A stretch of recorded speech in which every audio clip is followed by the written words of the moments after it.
When the night falls and the winds get loud, and I can't see past the weight of the clouds, I remember who holds every tear. I take a breath and live without fear. Been through trials, fire and pain, but his promise cuts through the rain. I don't need to have all the control. I got peace that anchors my soul. I won't break, I won't run. My battle's already been won. He's my light, always near. That's how I live without fear. I won't fold, I won't hide. He's the strength I keep inside. Storm may come, I persevere. 'Cause I live, yeah, I live without fear. People talk, they throw their stones, but grace reminds me I'm not alone. I don't need to prove a thing. I'm walking with the King of Kings. This world shakes and tries to shake me, but I stand firm, faith won't break me. Every shadow's got to disappear. When God is close, I live without fear. I won't break, I won't run. My battle's already been won. He's my light, always near. That's how I live without fear. I won't fold, I won't hide. He's the strength I keep inside. Storm may come, I persevere. 'Cause I live, yeah, I live without fear.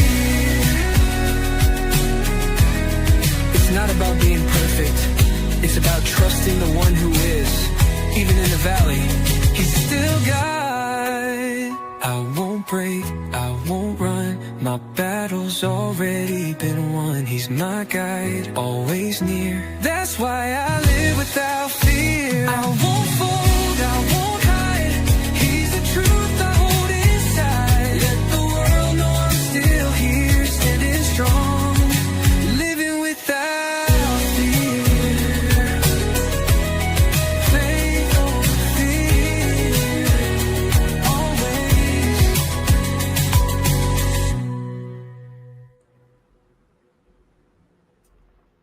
Praise God. Greetings, blessings, salutations, and love once again. Welcome back to Chats with Jack. I am Jack Talcott. And, here, I guess I answered the question. I was feeling inspired once I scheduled. I was wondering, should I start early, wait till closer to the scheduled time? I did a little bit of both. I did start a little bit early. So for those who find these words, my words, may your heart smile with peace the rest of your days. And thank you. Thank you for joining. Jeeves, your encouragement got me going. And praise God indeed, man. For this life we're living, it's a crazy, crazy adventure. Let's get out of the problems and into the solutions. Once again today, let's have some fun, right? That's my goal today. Jack Talcott. Simple guy. I've learned how. That's the key to happiness. Release the resentments. Dude, once you do, you're like, whoa, why didn't I do that sooner? At least that was my experience. And it seems pretty logical to me. But today's ideas, there's a number of them floating around in my head again. But let's start with the start. In the background is, me reminding us, let's rejoice in the Lord. Why not? Because we can. We can if we want to. Wednesday blessings from the Psalms. Wisdom. I will lift up mine eyes unto the hills. So looking to the world, looking to the distance, right? I will look up mine eyes unto the hills.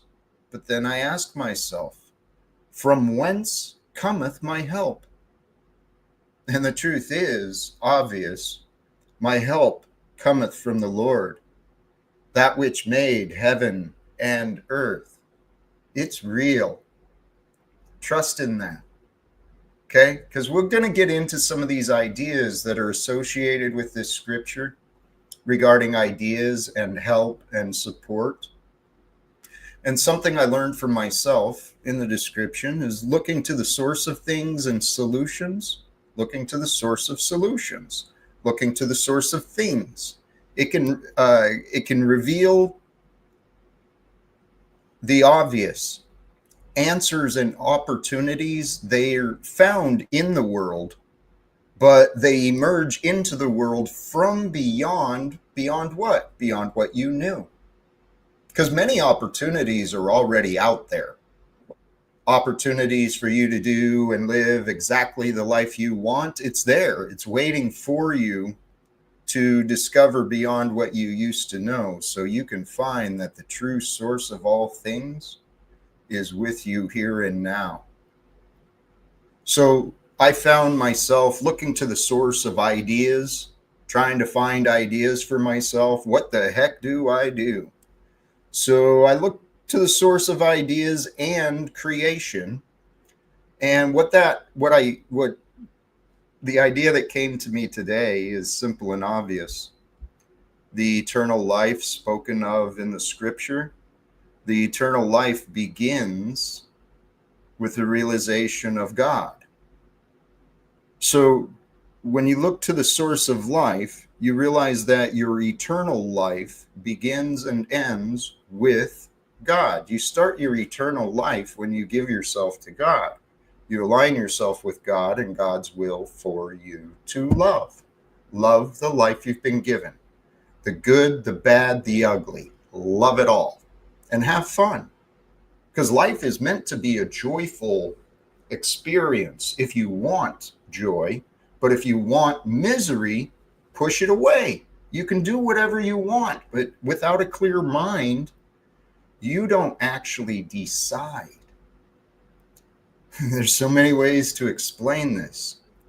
If you don't calm your mind and think clearly, right, open to ideas greater than you, you'll start getting controlled by parasites and habits, and all sorts of crap will start. The chemicals and energies within you will change, and that will change you and what you do, what you think. It's all tied together. Life is a complex puzzle, but the solution is so simple.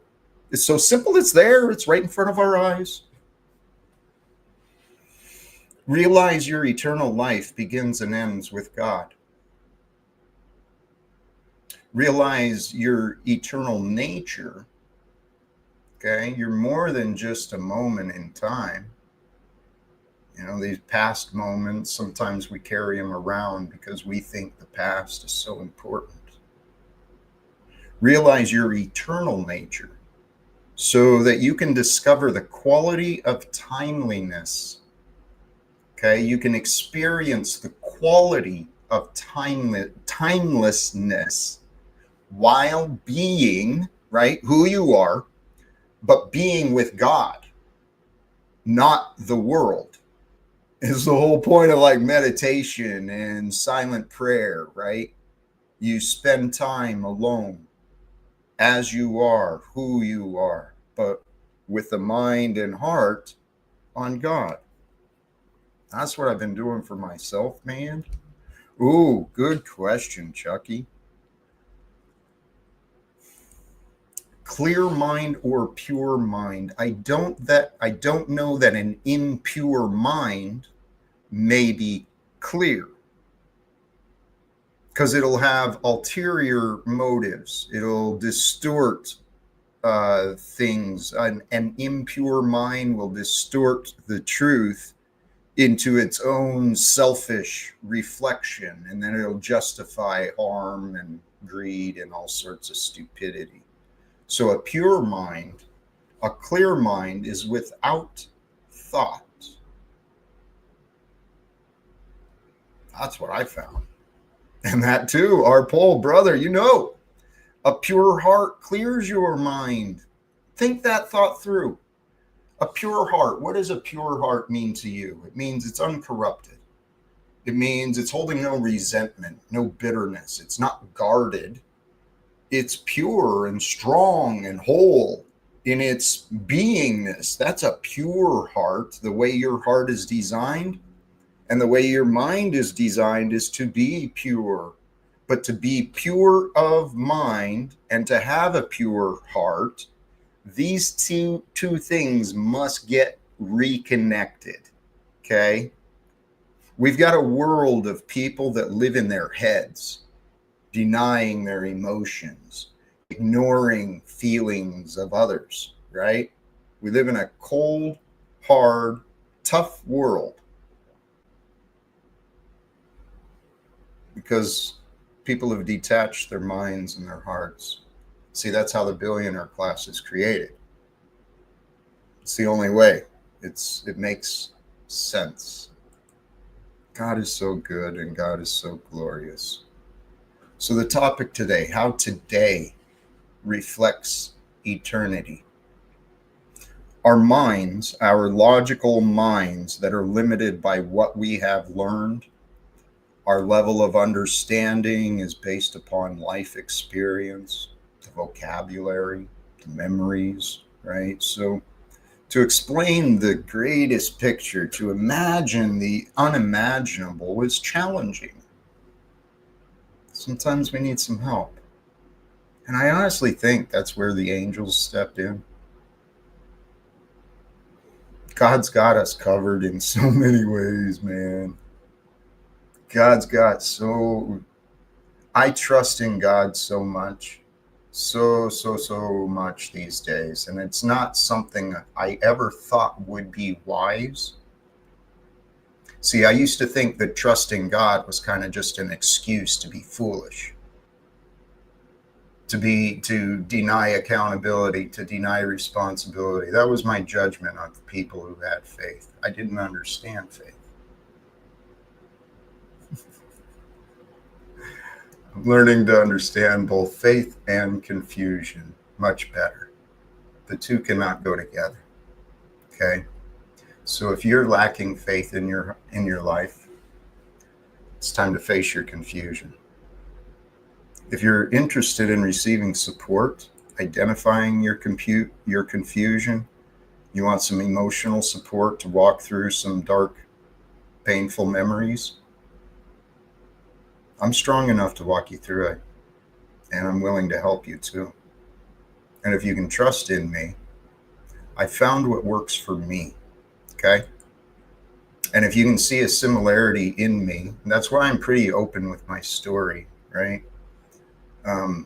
What I intend for my time, for our time with this live streams, there's a number of different, I guess, agendas, intentions, hopes, desires for when I schedule myself, when I click go live, right? Like I said, I see a similarity between myself and you, and I don't even need to know you to know that we've lived similar lives, yet completely different, okay? But I've been studying me, and I've learned my path, my key to happiness, to joy, to freedom from my own guilt, confusion, my own fear, my own memories, my own attachments. I found a lot of ways for me. And if you can resonate with me, dude, let's make a better world. And a better world starts with you. I'm here for you. God created me in this life to be here today, just like you. And every day, we are a reflection of the eternal past. Right? We got science, according to educators and media and science, I guess.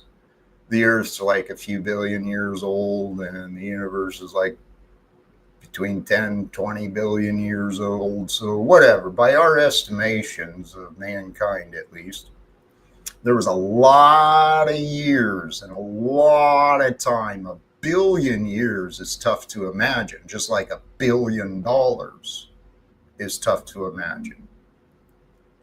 That's a big friggin' number, dude. So all of that time has passed through history and development. Life has been happening, and we're here at this time of life. Wow, what a cool gift to be a part of history. See, because history is just part of the eternal glimpse of time that we get to see and witness, participate in. It's a glorious adventure, imagined and formed by the intelligence of something. A mystery, man. Life is a mystery, and it continues to evolve. Claim your part.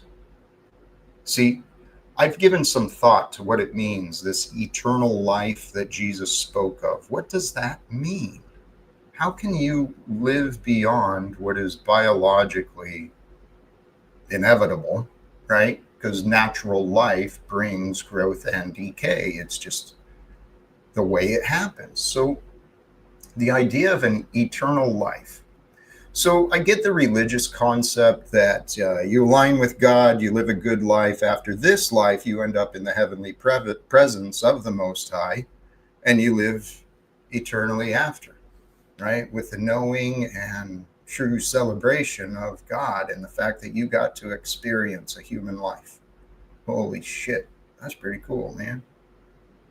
See, the cats and the dogs, the cows and the pigs that you eat, they didn't get to experience a human life. They got to experience what they'd experience. Cats and dogs are fine, but we eat the shit out of our pigs and cows, chickens, everything else we can find. I've eaten so many things. Alligator. I might have tried ostrich. Praise God, man. Praise God. This experience of being a human, I used to think you had to do a lot in order to deserve a good life.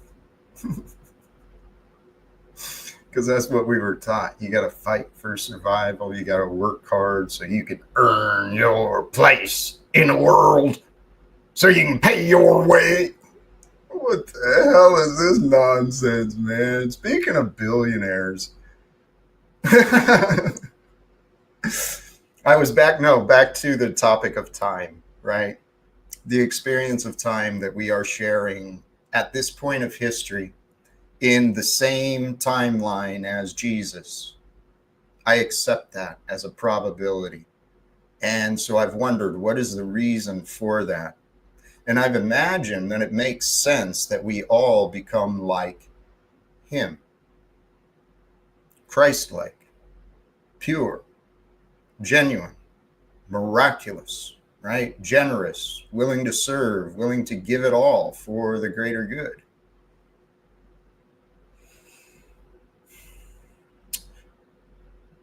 To become timeless like Jesus, if you consider the average human life, right? We die twice. We die the physical death, and then we carry on in the memories and the hearts of those who knew us. But eventually, we become the unnamed and the nameless. The majority of people who have lived are now amongst the nameless. We don't know their names, but it's recorded in the history of life, the Akashic records, as some might call it. I've had no experience with that thing, that I can confirm, but I've heard enough people describe an experience with something they identified as an Akashic record, a record of memory that the universe holds, and consciousness can access. So back to the point of becoming timeless. You escape time when you lose yourself in the moment.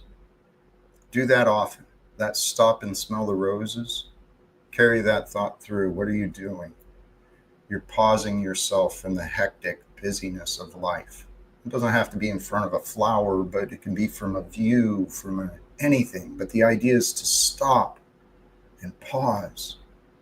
Breathe in and appreciate the beauty of life. Stop and smell the roses as often as you can. And while you're stopped and appreciating, get lost in the moment as long as you can. Do whatever you're doing intentionally and with a clear mind and a pure heart. That's the practice. To do without really being overwhelmed by thought, but just to flow with every moment, every experience. And this was a thought I had. I was observing my desire to start the live stream early. Why do I want to start early? Because I'm walking around with these fresh ideas that are fun and clear, and I think they could be fun to share, and I think they could be helpful, right? But then I start thinking about my past, and every time I click live, it's like the memories shift. So think about that. Every time you enter into a different moment, a different experience, your thoughts are changing. Whether you're aware of your thoughts or not, the key is to be aware of everything, right? Increase your awareness. Increase what you are aware of. Past, future, present, within, without.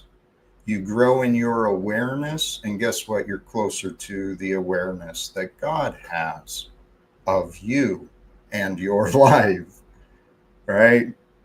It's a mystical game of life that you and I and everyone else are experiencing. See,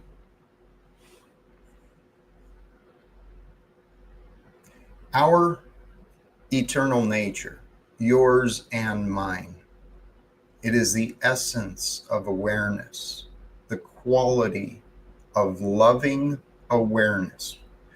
Think of those words, lovingly aware, okay?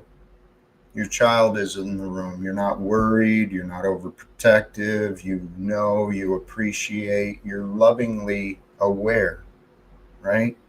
Be lovingly aware of everyone and everything around you, because everyone and everything is a reflection of you and your past choices. We are reflections of time. The billions of years of the past have brought us into this reflection of growth and development. And if you look at the greater world today, there's some pretty cool things in the world today, but there's a lot of devastation and a lot of corruption.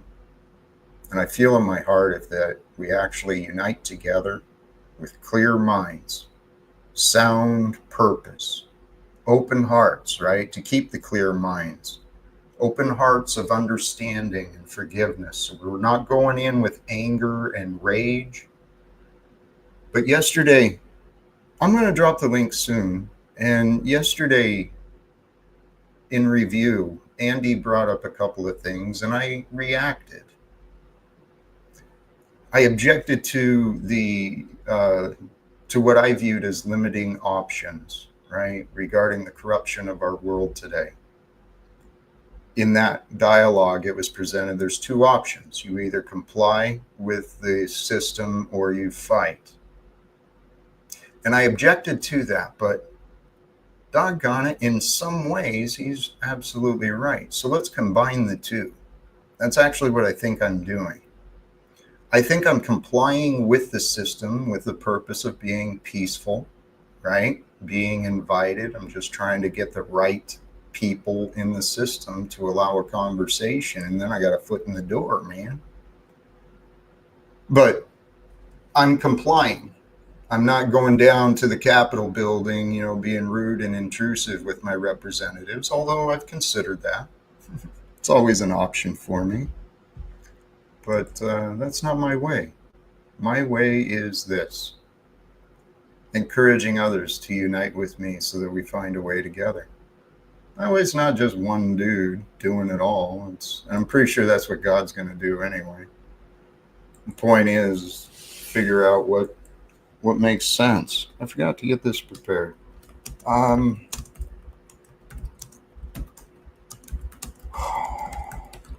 couple of questions, though. I'm going to drop the link. And I really do hope that anyone who clicks the link is here to support what I'm doing, or might have some questions and want some clarity, better understanding what I'm saying. But I'm going to drop the link for those who wish to join. We'll go with what we can. I'm intending. I said it yesterday and then we ran long, but I am intending, because I feel very at peace today. I was actually comfortable with not streaming. I was going to take a few days off. And actually, let me point this out. It's very likely that in next week, sometime around then, I may be taking several days off again for some personal stuff, some travel and other things. So we'll see what's going on. We do have a guest, and I want to welcome back. I'm intending to be polite and respectful. So welcome back, Tommy. Jack, I told you I'd be back after I woke up from panel versus president. Are you ready? Because you're not the Kazuya mob boss, Jack. I let you go to keep my inception further just for the mission, but I promised you I'd come back on the way back. Because this car is going to hit the river. I'm not panel versus president anymore. I was stuck in panel versus president for a while. But now I hear the alarm and I'm back in your mob house, your mob building. I had to fight my way through like 300 of your subconscious mobsters. But I'm Spike Spiegel like that. You're not a Yakuza mob boss, Jack. And you have to come with me and remember that. I agree with you. I am not that. But go with you where? Out of this dream, this delusion of like leading the world to do a thing that isn't a thing that you think it is. But you're definitely not a Kazuya mob boss. But I think that guy that was on the TV, a little of you I saw on TV, I believe in the replay, that dude with the beard, your fellow beard brother, he snaked that cop. I don't know what it's called. I don't know if it's a football move. He led that cop right to you, and then he juked past you, and that cop tackled you, Jack. You saw that. Juke-a-dope, yeah. Yes. Hey, I'm surprised the guys aren't Navy. Navy guys stab themselves in the back, like each other in the back like that. Not Army. Not Marines. Yeah. Semper Fi. You know, I don't know. Hey, we've got another guest, but Tommy, you and I were doing well right now, and I don't want to interrupt it. What's your thoughts on Mr. Steven? I don't like you asking your panel's opinion of who you bring up. So I'd say at the rate your show goes, if they drop in the backstage, just drop them in. Fair Hello. enough. Welcome, Steven. I didn't mean any slight to you, but like I said, I just only inadvertently slight, Mr. Wayne. Hello. Jack, it would be cool if you had the applause, like what's his midlife bro logic or whatever his name is. Yeah, and like OTW, that's why it's kind of lame. Not applause, but what? Sorry? OTW has a fake studio audience cheer too. It's retarded. It's too much. We get it. You don't like the applause, the studio? No. Only for like a bit.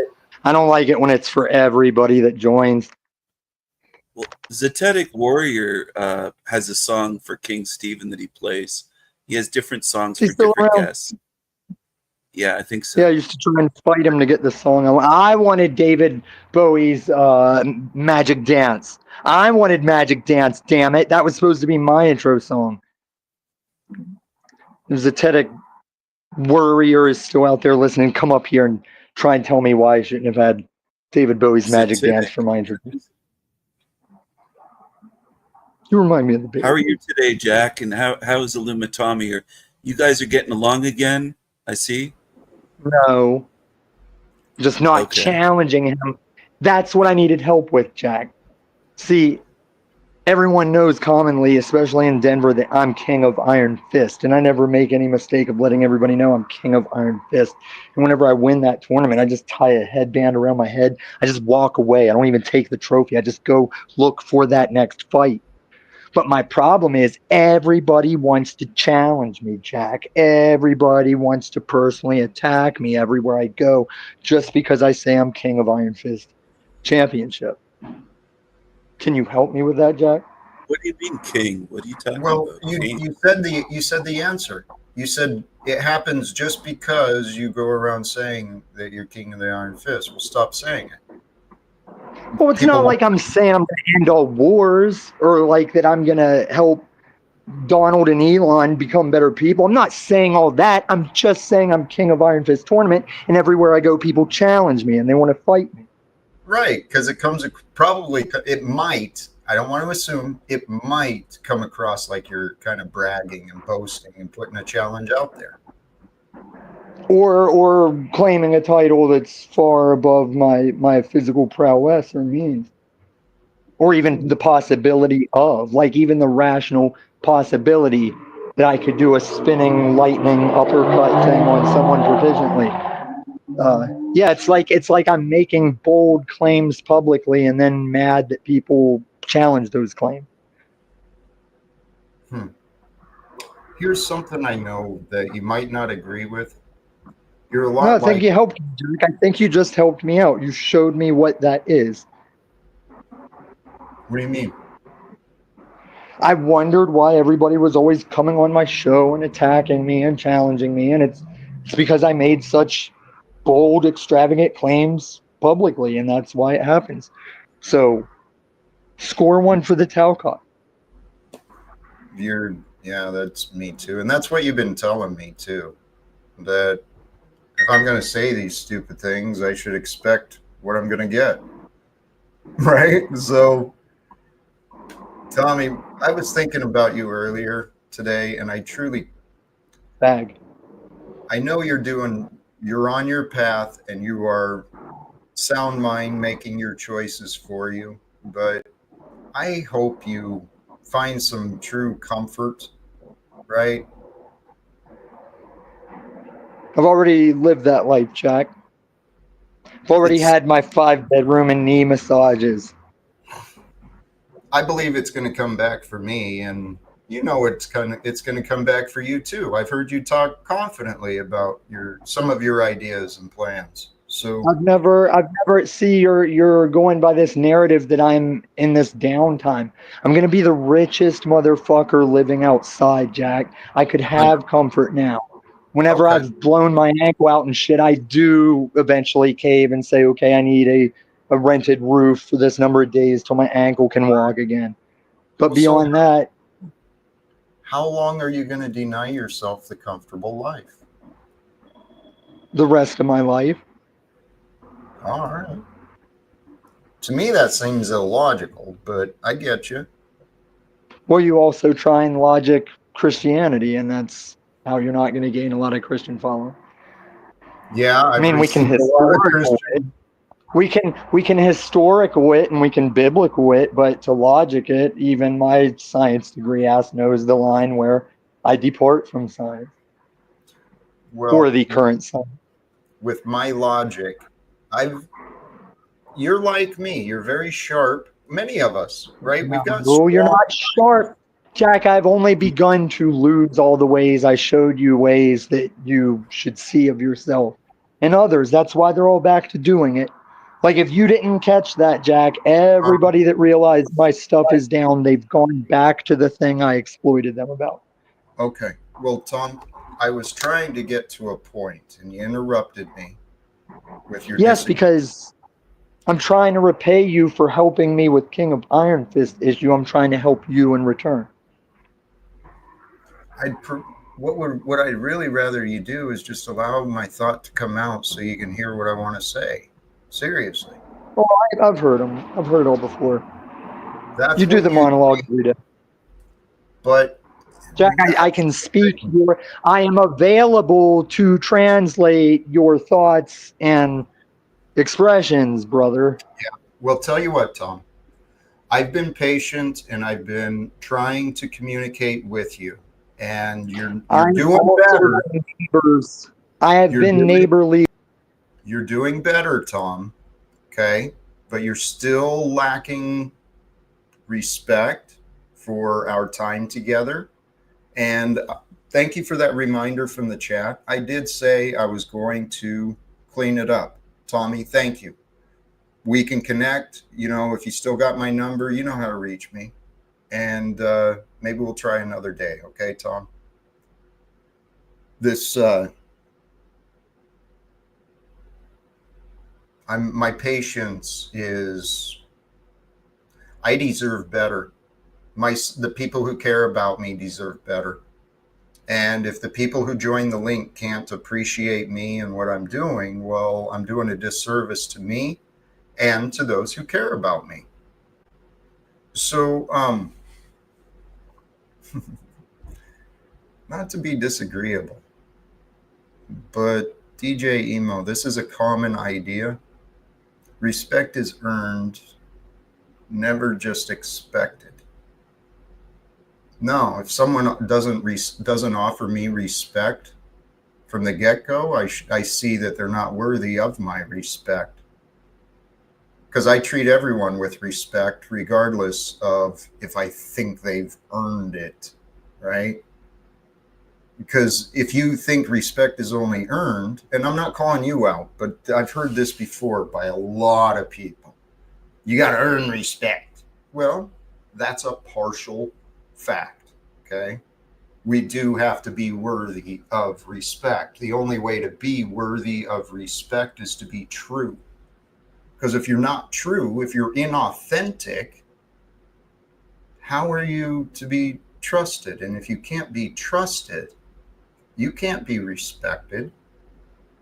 And people can see through people, just not as well as most people think they see through others, right? But when you watch people for what they show you, you get to see whether they have respect, whether they possess and carry and walk with respect, or if they think they're above or below others, right? You can see how they move. I didn't see how I was moving because I was trapped in my head, and I was trapped in my head because I carried around a wounded heart. There's a little boy in me, this little kid named Jack.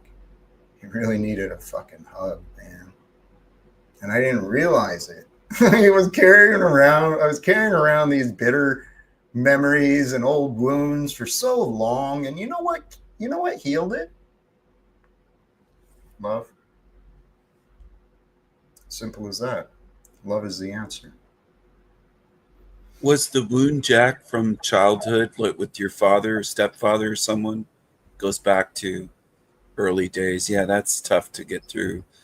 I do like your necklace. Oh, yeah. I noticed you have a new necklace on. What's that made of? The pendant part. Is that stone or? Yeah, something? it is stone. I believe it's jade. Oh, jade. For noticing it. Yeah, Interesting. Yeah, it looks Asian. It kind of looks like maybe Japanese jade or something. I was thinking. The funny thing is, I was thinking of pineapple upside down cake. Now, if that was yellow, that would like be a pineapple ring. But that's one of my favorite cakes. Somebody mentioned it earlier to me, and it's been on my mind all day. I like that cake.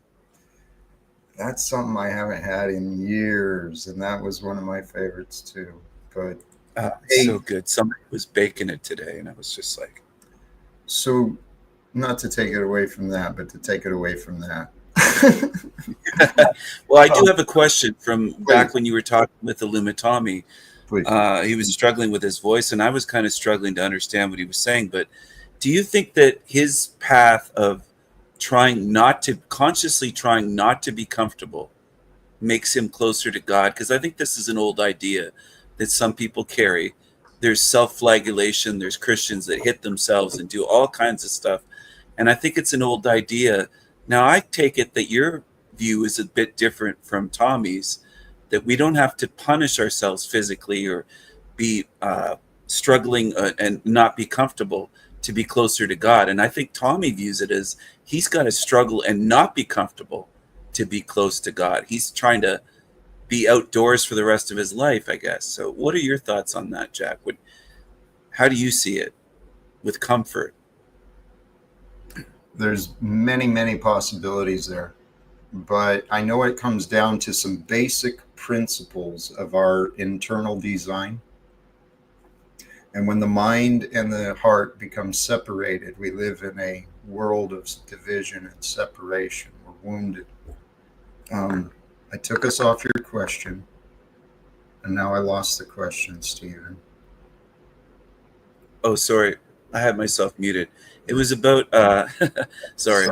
It was about comfort. Do we Yes, need to be thank you. uncomfortable to be close to Yes. God? That yes, the well, does discomfort bring us closer to God? Yes, yes, it does. And I was kind of thinking this might be what our friend Tommy is actually doing. I can't speak for him because he's living his life. I just have a far and distant outside perspective. The what I know to be true for myself is I took myself into these dark freaking holes, problems, insurmountable problems. I got no choice. I don't know what to do. There's nowhere to turn. I'm all alone. I'm broken. What is my choice? Turn to God. Right? So our spirit will take us. If we don't respect the Most High, if we don't respect the truth, we end up confusing ourselves, living in doubts, living in regrets, living in anger and misery.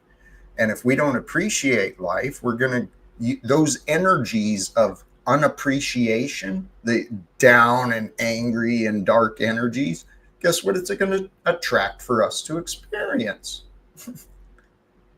It's going to, we literally, there is a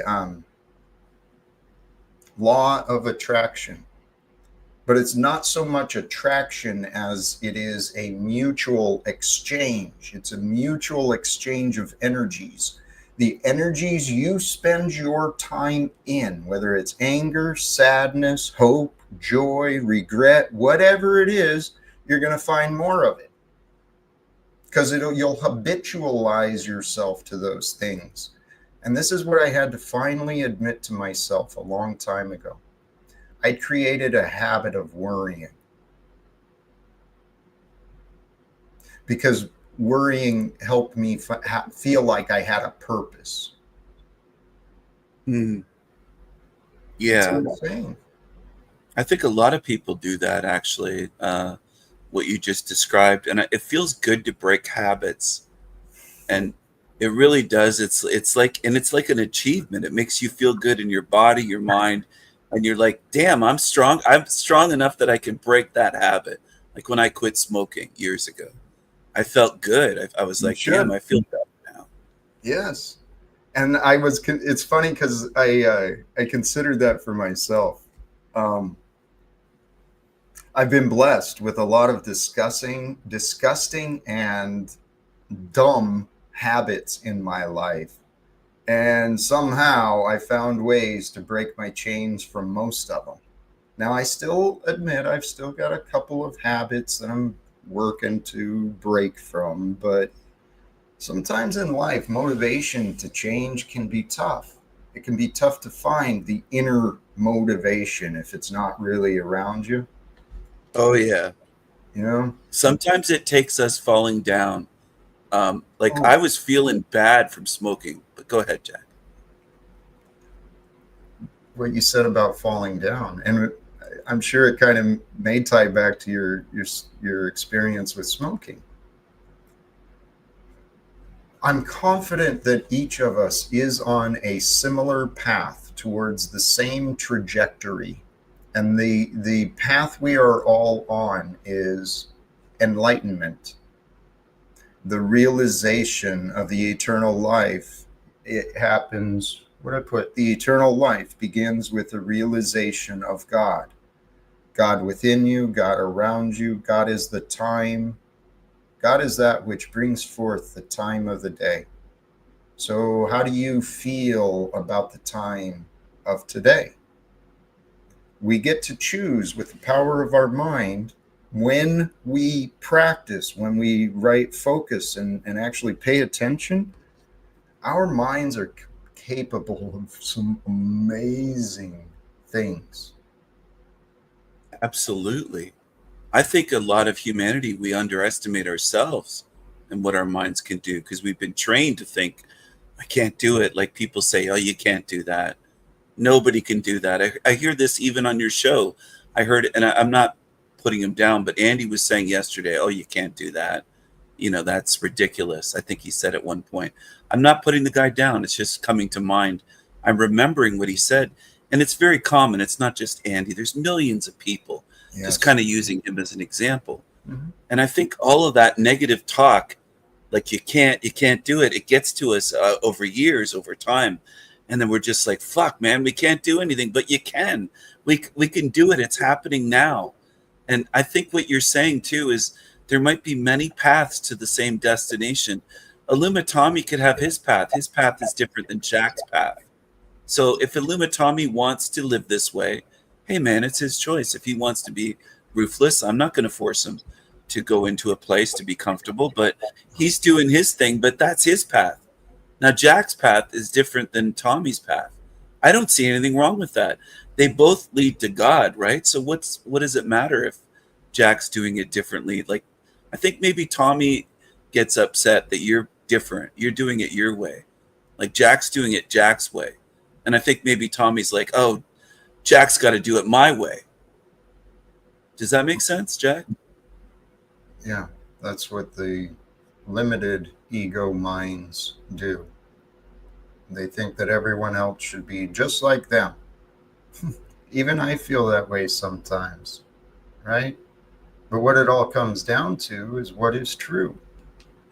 And I've been tying back to some earlier conversations, right? The way I talk and the things I say, I've been challenged most by people who call themselves Christians. And it really kind of blows my mind a little bit, yet, you know, I understand why people are. Oh, a lot of Christians get like very judgmental. They get regimented, and then they quote the Bible and they say, if you don't do it exactly this way, then you're not doing it right. I used to have, Jack, I grew up in a Christian family, Catholics, and a lot of them could be very judgmental. Where I remember one time I was wearing a t-shirt, and the shirt, this was decades ago when I was younger, and the shirt said evil and it said good inside of it. And one of the Christians that was a friend of our family, all she could see was the evil. And the shirt said evil and good. So it was an optical illusion. It was kind of a test. Some people could see only evil. Some people could see good. Some could see both. They could see the word good and evil. And I think that means something, because some people were trained to just see evil in a shirt. And I think they're that way with people as well. Some people are just like, well, that's evil. And they don't look further. Right. This is the ignorance that I'm encouraging people to explore overcoming. Hey, that'll be a fun one. Good for you, Jeffrey. Very cool. The duality, right? The old words, the words we all, I assume most people know, they're very true, and they have a deep meaning. Dang, which thought was I thinking? Duality and deep meaning. Duality. It probably is with duality, maybe, but we really are just one. We're one idea that's happening. The idea. Do you think all of our different paths, Jack, like not just me and you, but everybody in this realm, do they all lead to God? Is that what you're saying? Do you think it all leads back to God, no matter which path someone takes? Or do you think you can get detoured on the way? Actually, I said it in the description earlier. When you look to the source of ideas, ask yourself, where do ideas emerge from? Where does an idea go once it's ignored or let go? It goes into the abyss. It comes from the abyss. And the abyss is really from, that's what we're surrounded by, is emptiness. Allow the past to be empty. Allow the future to be undefined and unknown.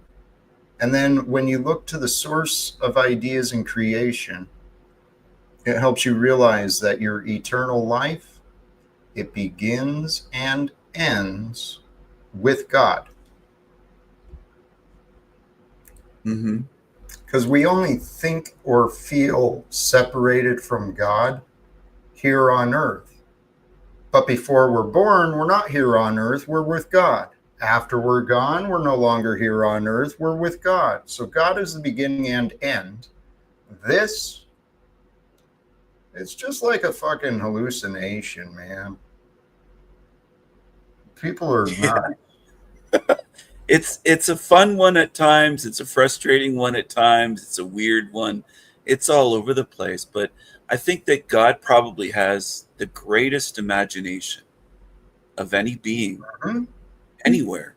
So if Yes. God is capable of this, just imagine what's beyond this. Exactly. That's what I've spent time wondering.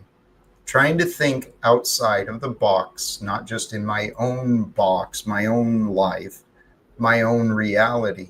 Trying to think outside of the box of space and time. How does that happen? Right? See, we have some common ground. Mhm. When we also have some.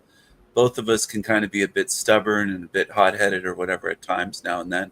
I try to be calm, but once in a while, there's maybe an asshole in the chat room or something that's saying something that. But other than that, I do think that we do have some common ground on some of these ideas or some of these views. Yeah, I think so too. But there's clearly some distinctions, but we're getting there, and we can communicate. That's not always. When we can, we're getting there. We haven't argued today. We haven't killed each other or anything. So I mean, it's going well. Absolutely. So this question from Mark Hubbs, I'm not sure. I think, why doesn't he control immortality? He can't. Only people can. That word immortality, immortal, eternal, those, I was actually leaning more towards eternal earlier instead of the immortal, but the two are perhaps tied together. And so in the halls of time, right, that we are this current moment of, people ascend history, right? I mentioned earlier, we go through two deaths. The first death is when we die, the next is when we're forgotten. But there's some who rise and become eternal, right? I think that's what Jesus is. That's what I think we're here to aspire, is to become heroes here on earth. Yes. And you know what? I'm not a fan of Illumitami. I can get along with him once in a while, but I think that he believes with his journey that he's carrying the cross like Christ. I think he believes that's his path. And then I see that Jack has a different path. I'm not against either. I'm for people choosing their own path. I think everyone should have the freedom to do that. Somebody's saying in the chat about Daisy wanting to punish me or something, or Daisy can't even talk to me, to be honest. She's afraid of me. She banned me on her channel. I don't think she'll ever be punishing me. She's on her path too. Sorry to interrupt. Yeah, she's on her path, sure. Tommy is in the back.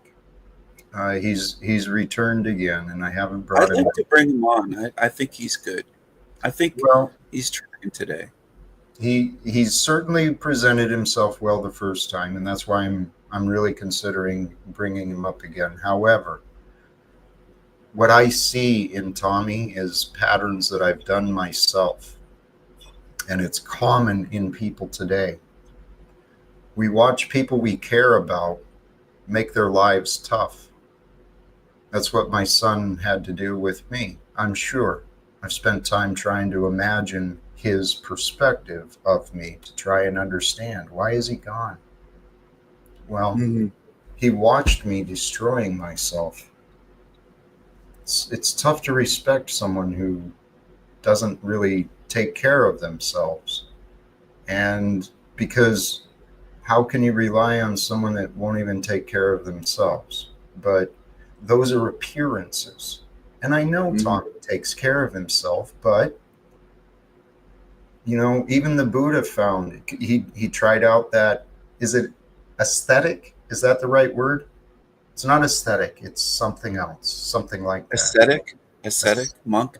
Yeah, Yeah, ascetic. Yeah. aesthetic. Yeah, where they just devote to absolute minimalism and poverty. But Hmm. the Buddha recognized there's a middle way. And the middle way is the path. Life can be challenging, but the purpose isn't to make life hard on yourself. The Hmm. purpose is to discover how great you can rise. See, But that's where you guys have a difference, though. But I think Tommy really does believe that he's on the path. So I don't know, Jack. I think you should bring him he's, on he's because he gets angry if he's left in the back. So I know. And please, Tommy, thank you.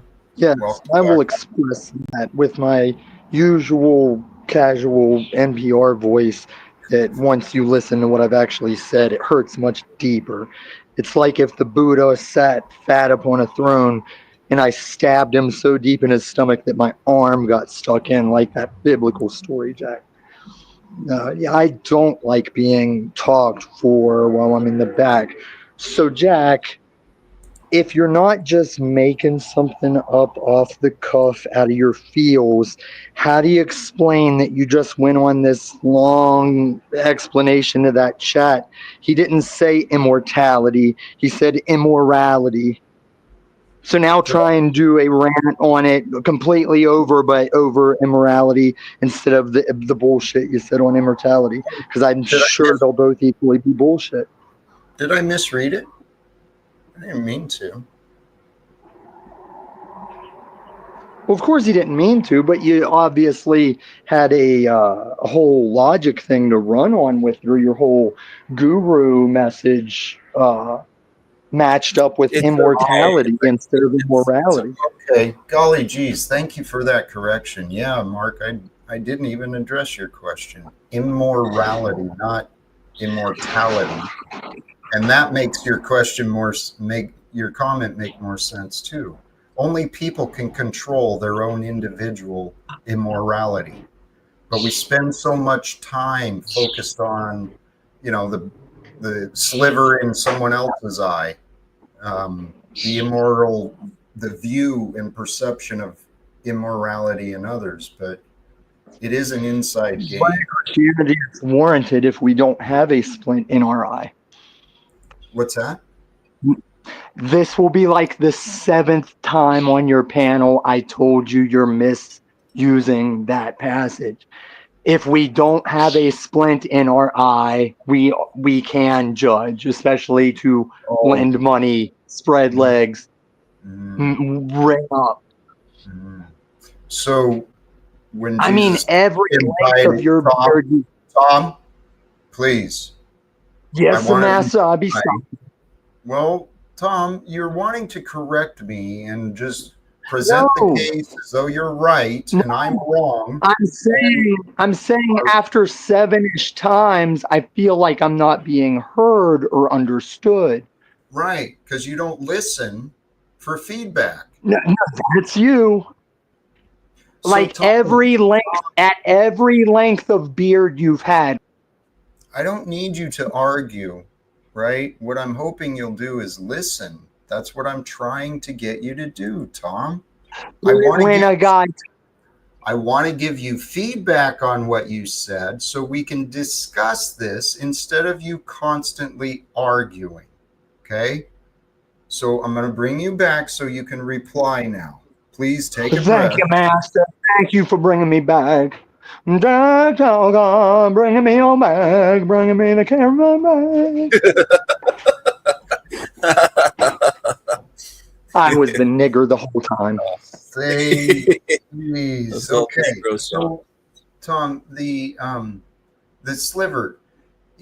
it's easy to imagine we don't have a flaw, but truly, Jesus invited No, no, that's not what it's saying.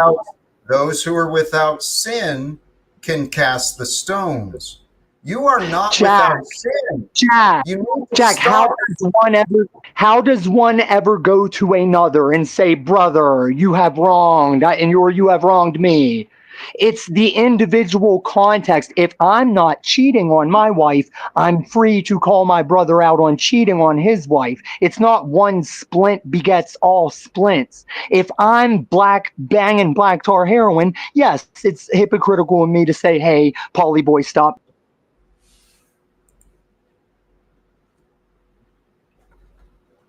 I chose to interrupt that. Okay. Because I think Tommy is missing the point, and this is what will typically happen with people who are stuck in the ego mind, right? Because the ego is there to battle, it's there to fight, it's got to prove itself. But the truth, if he's not willing to accept the truth or to try and understand the truth of another, well, then that's a symptom of denial. So I encourage everyone to please look at yourself. Look at yourself to see your own similarities to the situations you see here on the panel, in your own life. I know the panel, it's different than real life, but relationships and communication, those are the same everywhere. Okay? And while I haven't had a ton of success, I've had a lot of success in my ability to communicate. And what Tommy and I are having is trouble communicating. I'm trying to get to the heart, but the heart is a mystery, as is the mind.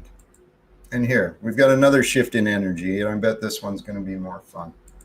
Welcome back, the Powder Dusty. Salute. Steven, Jack, you I look think they looking in shape or something. Look at this beefcake up here. Jack, I think, please don't hit on me, Powder Dusty. Jack, I just think that you and I'm just saying, have you been working out?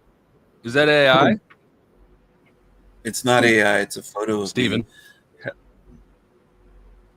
I just answered. How old is it? How Jack, much are you sucking in?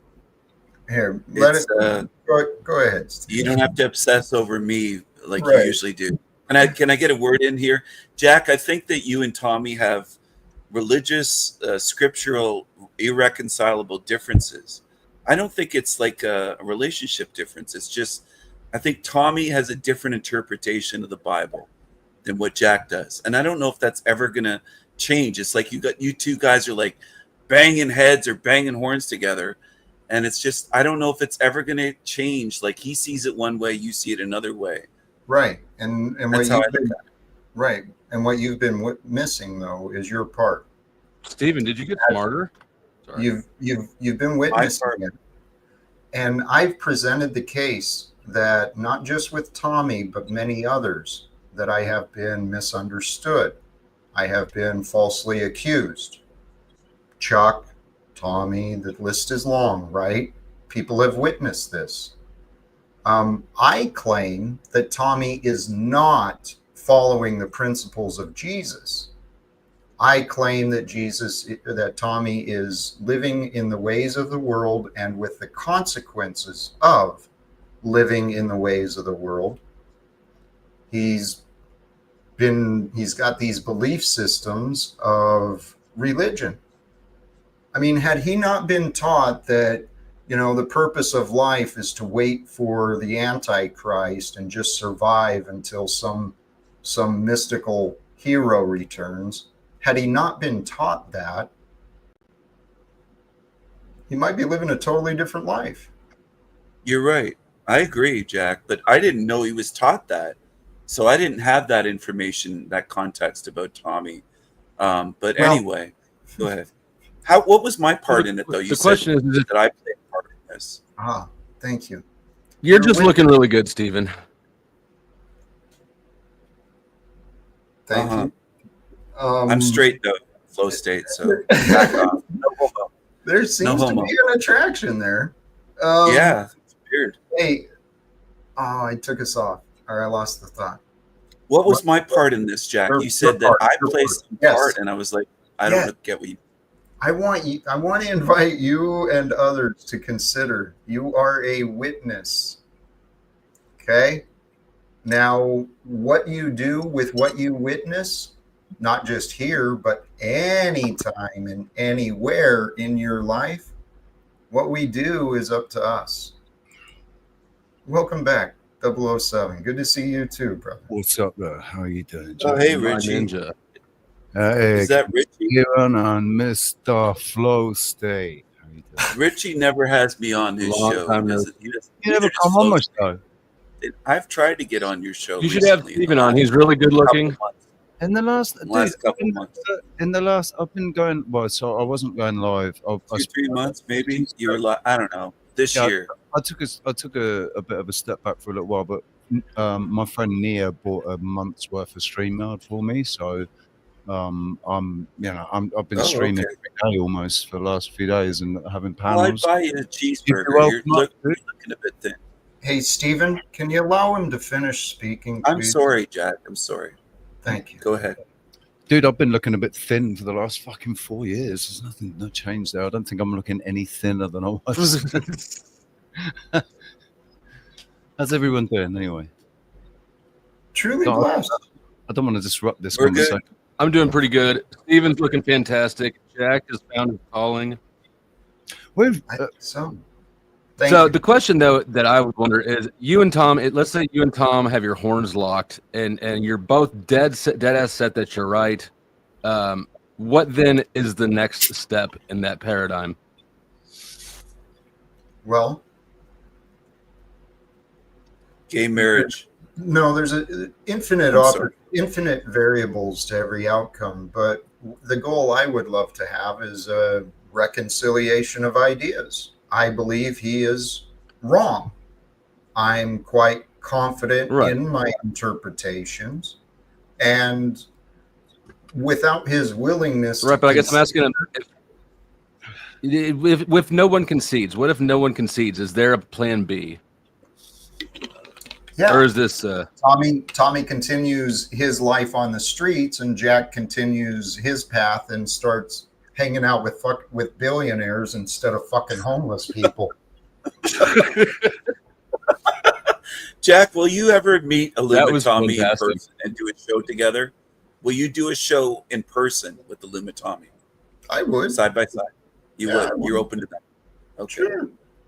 I'm just curious. The audience needs to know these things. Everybody here Can needs to know. I got some input. Please. I don't know if you're gonna like it, but I've got some input. You know, I had a bit of, I had my own sort of hang-ups with you. I was a bit triggered by you, but then I listened to you some more because I realized that my own triggers, me getting triggered is more of that's just going to hold me back. If I can actually listen to somebody without getting triggered, maybe I'll learn something more about that person or learn something more about myself, whatever. So I've been listening to you, and I agree with so much of what you say, Jack. It's a lot of the stuff that I'm saying myself. But the trouble is, I think we're all flawed, right? None of us have fucking got this together. So when somebody sits there and puts on the mantle of being the teacher, when they can't actually, no, I don't think you've got it together yet. I think this is a journey that we're all taking. This is a journey that we're all taking together. Yes, it is. So Join me. I just think it might help. It might help a bit because I know what you're saying, and I know where you're coming from. I think Tommy's biggest issue is probably the fact that he sees that you're not you're not a proper guru or a yogi, or you're not in the eyes of me, in the eyes of people like me, you're not ready to be teaching people yet.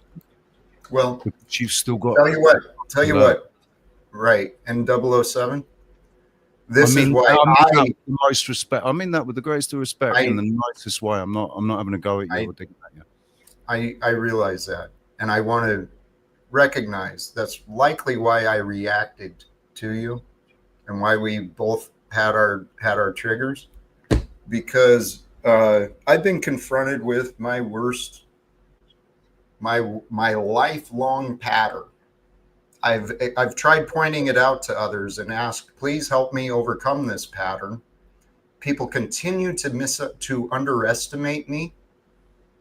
I keep getting misunderstood and falsely represented in the minds of a lot of different people. So if you take that idea into a greater picture, I actually think God is telling a story through me, for me to share with the rest of the world. But you understand that when you speak like that, Yes. all we hear is ego. Yes. That's But all that's I'm. your- That is. I know maybe that's just me, but Mhm. it's a very like I am here to save the world, Right. kind of, and none of us are. Well, I'm None of us are here to save the world, dude. We're here to work it out together. 007, I am openly challenging and confronting that belief inside of you. Okay? Now, I'm not putting myself up on any pedestal, but what you're hearing, that's your ego perceiving it. But listen to your heart. Listen to your heart of hearts, which is open to infinite possibilities, because the heart knows that infinite possibilities can be. And if in the realm of infinite possibilities, we might be destined to bring peace to the world, I want to take a chance and do everything I can to help that to happen. And so if you can listen from your heart without the objections and the worries and concerns of being misled, we have incredible opportunities, and I'm inviting people to see yourself with me, with this idea that we can change the world, especially if we come together. And to swing back to confirm what you said, because you spoke the truth. I don't want to come across as though I know it all, but that's been a downfall for me, because people say I won't answer questions. Well, no, I won't answer questions to things that I don't actually know. So, but when we join together, my friends, all of us, our opportunities grow exponentially. Every time you meet someone new, every time you learn something new, especially a new skill that has a value for you, everything changes. New opportunities are around every corner. That's what I've realized for myself. Because I had to change directions a lot of times. Jack, I just want to jump in and say something. I don't think you meant it this way, but quite a few people in the chat room, and maybe even myself, Please. wonder, do you really want to hang out with billionaires rather than homeless people? I mean, that kind of was just, that was like, you don't want to be a snobby billionaires, Not whatever. to call Jack will be.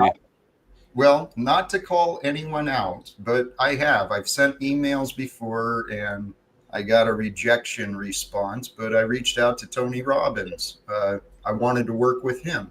He's a billionaire. Well, he runs a multi-billion-dollar industry.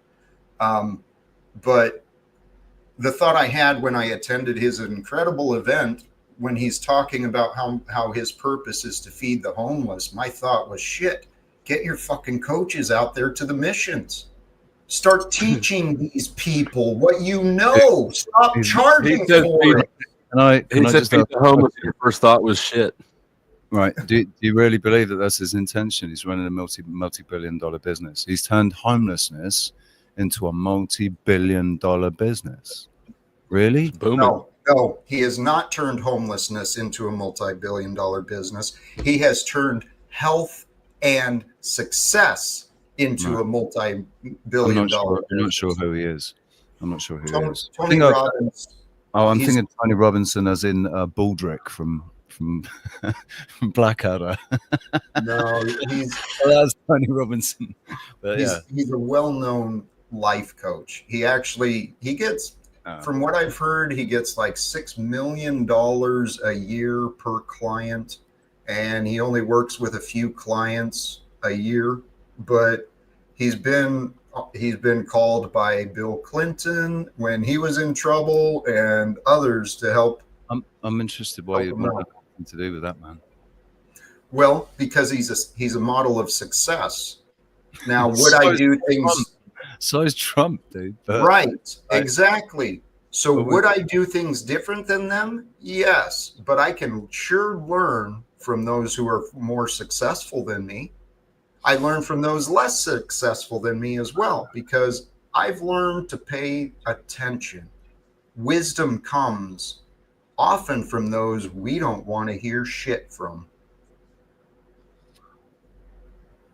That's a good point, Jack. But if you had a chance tomorrow to hang out with Tony Robbins or hang out with this broke-ass musician, Richie, who would you choose if you had a choice? You had one or the other.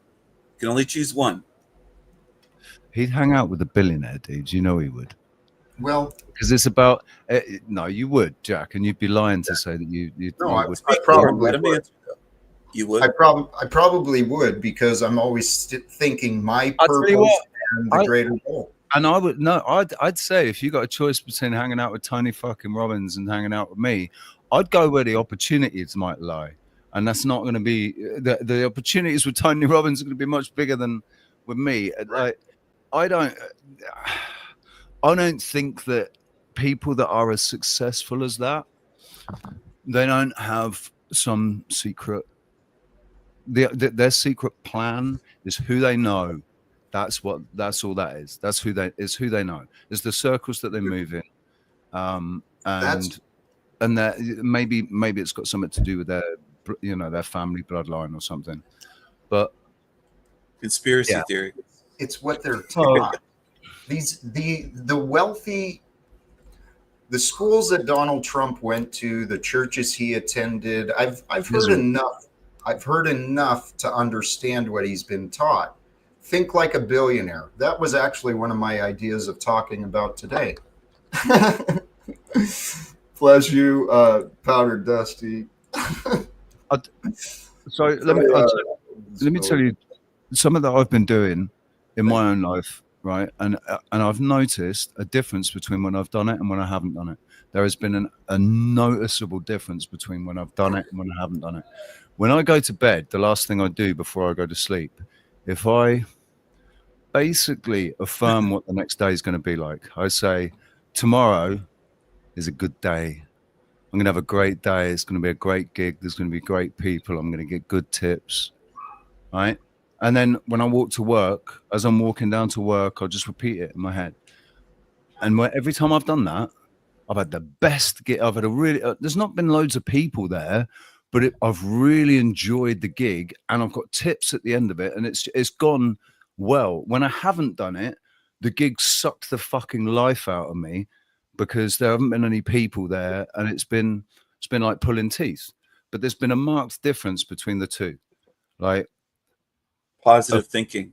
Yeah, basically setting a positive template for the next day already, or for whatever it is you're going to do, just affirming a positive outcome or however you want it to be. I like what Jack said there about think like a billionaire. Yes, that hits home. Instead of thinking like a poor idiot, you should think like a billionaire to be successful. You got to change the mindset, right, Jack? Well, yes, and I mean, the idea, ideally, I encourage people to identify closest to the Christ mind, but you can learn from everyone. You find a good example, something that you want to reflect the qualities of, and success. But if you get into like the teachings from Neville Goddard and a lot of the current teachings of the mind and the power of mind, it all reinforces the same idea. Clarity of mind, that will lead you to greater comfort and greater performance. It's all about coherence. Yes, it's all energy and frequency. That is exactly what we are. So it's more important to pay attention to the energy of an experience and an energy of another person, because that energy, if you can tune into your sensitive nature and sense what's behind the words, what's within the moment, it makes it a lot easier. But you got to be present in order to do that. And if you're thinking about the next move, or you're holding on to the past, resentments and battles, it's really easy to lose track. But back to that question of the billionaires, I did say that to be kind of a dick, but it's good. It was a good line, though. It was actually good. I got to look into Neville Goddard more, because there's a lot of videos on here that I notice on YouTube, and I just haven't had time to look into it. But it's interesting. You should have just said successful people. Well, how about this? What I would love to do is spend some time, just a brief moment, to experience, what it's like to be in wealth and real nice. Just to taste it. But then I want to take the owner of that wealth with me, and I can take him down to any street, and we can go meet some fucking human beings, and I can help him find the rewards of changing someone's life just like that. Would you let the billionaire take you to Amsterdam, to the red light district, or any of those places, or would you avoid those? Or I've been there, done that. Oh, I didn't. What if the billionaire's heart stays hardened? Well, that's an interesting question. I guess that would mean I'd failed. But that couldn't be the case, because if I'm hanging out with billionaires, I've already achieved their respect and invitation. And so once I get a foot in, man, this is the way. Can I point something out? Please. It's just a logical observation. I just don't think, like, billionaires are generally quite arrogant. They're very focused. You know me. You don't need to.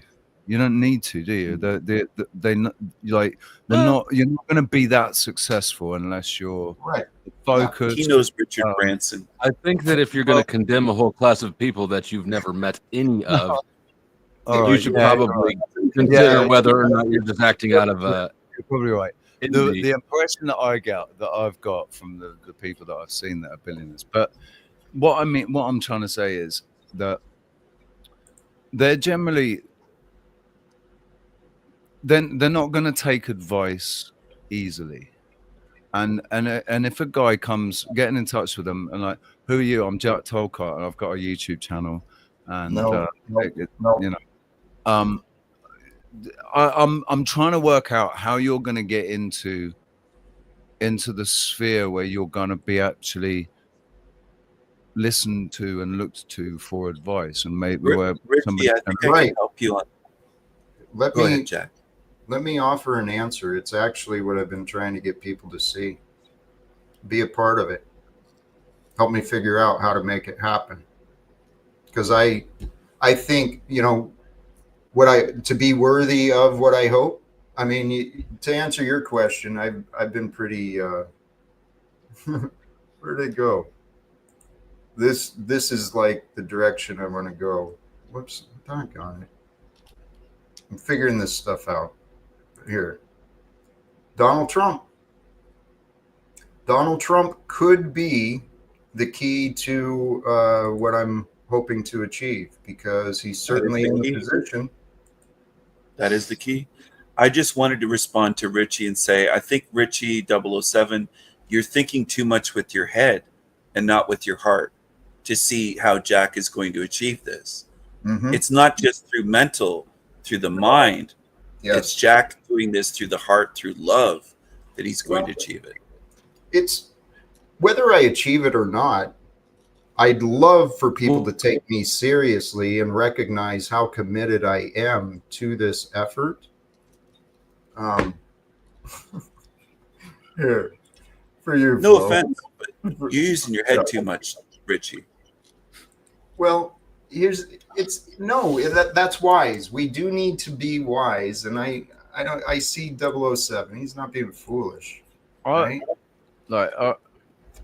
Man, I'd love for you to be able to achieve what you want to achieve, dude. And I don't want to. I'm not going to say that you can't do it. That's because it's not. I think that we can put anything we set our mind to. Mm-hmm. We can achieve anything we set our Anything mind is to. possible. We can achieve anything. I just want to say I didn't mean any offense. I don't think that 007 is foolish at all. No. I think a lot of us, including myself, have used our head too much and not thought with our heart. I've used my intellect and not thought with my heart and my love, and I was misguided. It's easy to do. Yeah, But I personally as well. I'm a firm believer, I guess, that well, no, I know that not all thoughts are our own. So my intrusive thoughts and such, not all thoughts are our own. So yeah, not everybody knows themselves well enough to know that you know, every thought that's going through their head, if it is actually theirs, or if it's they've received it from somebody else, or it's a monkey, you know, aimed into your mind, right? And this is why the scripture advises, and why I've quoted the scripture trying to remind people it's our responsibility to interrogate the thoughts. Interrogate the thoughts for truth and love. Okay? So I did it in a different way. In 2016, I started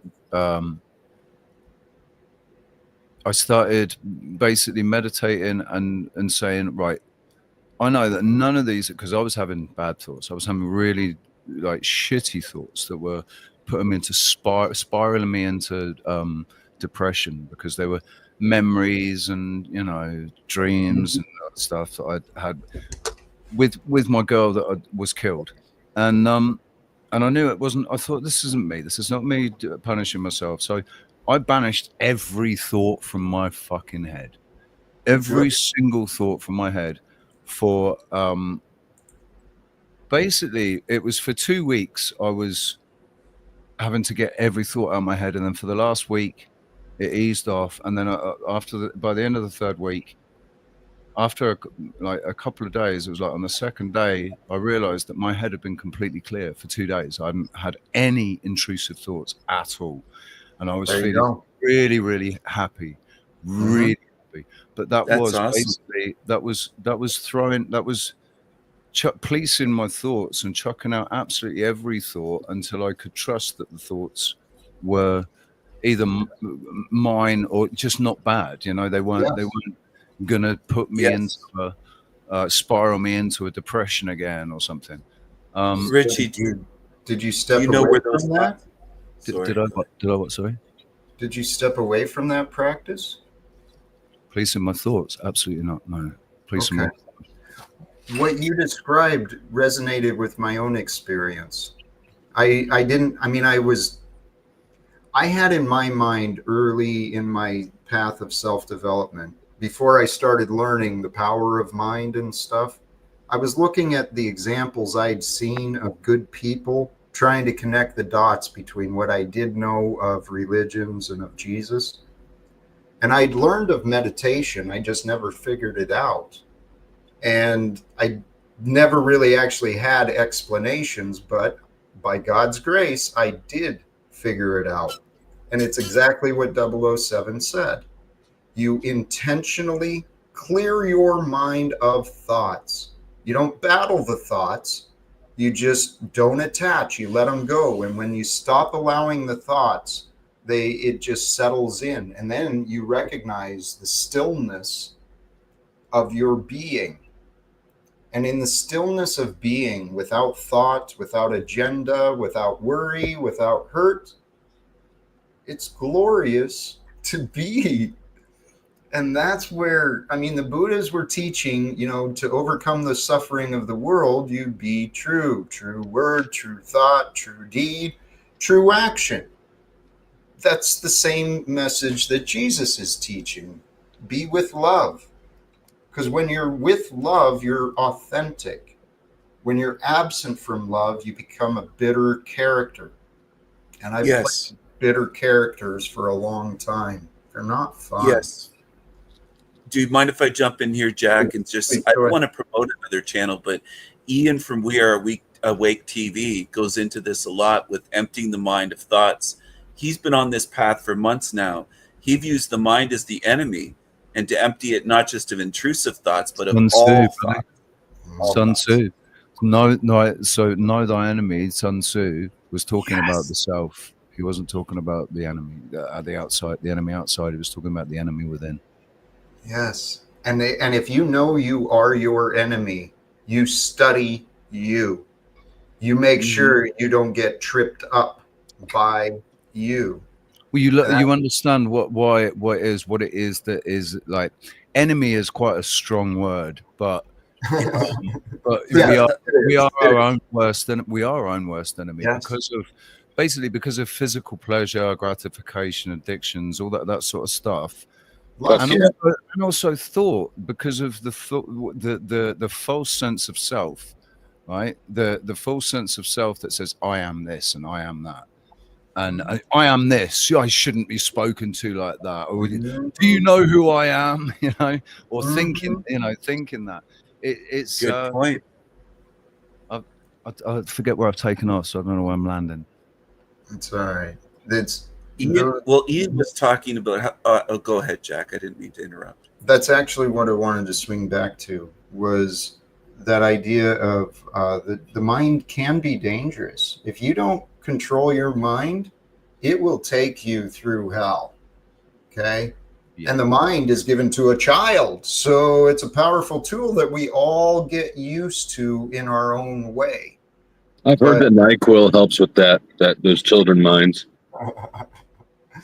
Yeah, there's plenty of parents who do that. To be fair, there's some childlike minds in the chat room right now as well, tuned in. So there are some that are very childlike here. The thing is, but Ian, sorry. I was just going to say that Ian doesn't just try to rid himself of intrusive thoughts. He said that a lot of his thoughts were tearing him down, negative self-talk and stuff like that. So to clear all thoughts. Right. That's different aspects of the ego. That's different facets of your ego where you're the bits of yourself that compare yourself to other people, things like that.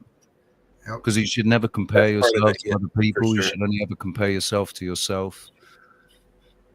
It's a fool's game to compare yourself to others. Go ahead, Matt. I'd really like to finish the thought I was trying to get out. Okay. Sorry. About the tool of the mind. When we start becoming aware of what we're allowing in our mind, you can actually choose. You can choose which thoughts you're going to allow yourself to let go of. And you can choose which thoughts you'll spend time on. Now, Ian's path is different than mine, and I can recognize the value in just eliminating good and bad, but I'm pretty convinced that God has given us everything, and nothing prevents us from dreaming big. Nothing prevents us from using the power of our minds and imaginations to create, discover, and achieve the life of our dreams.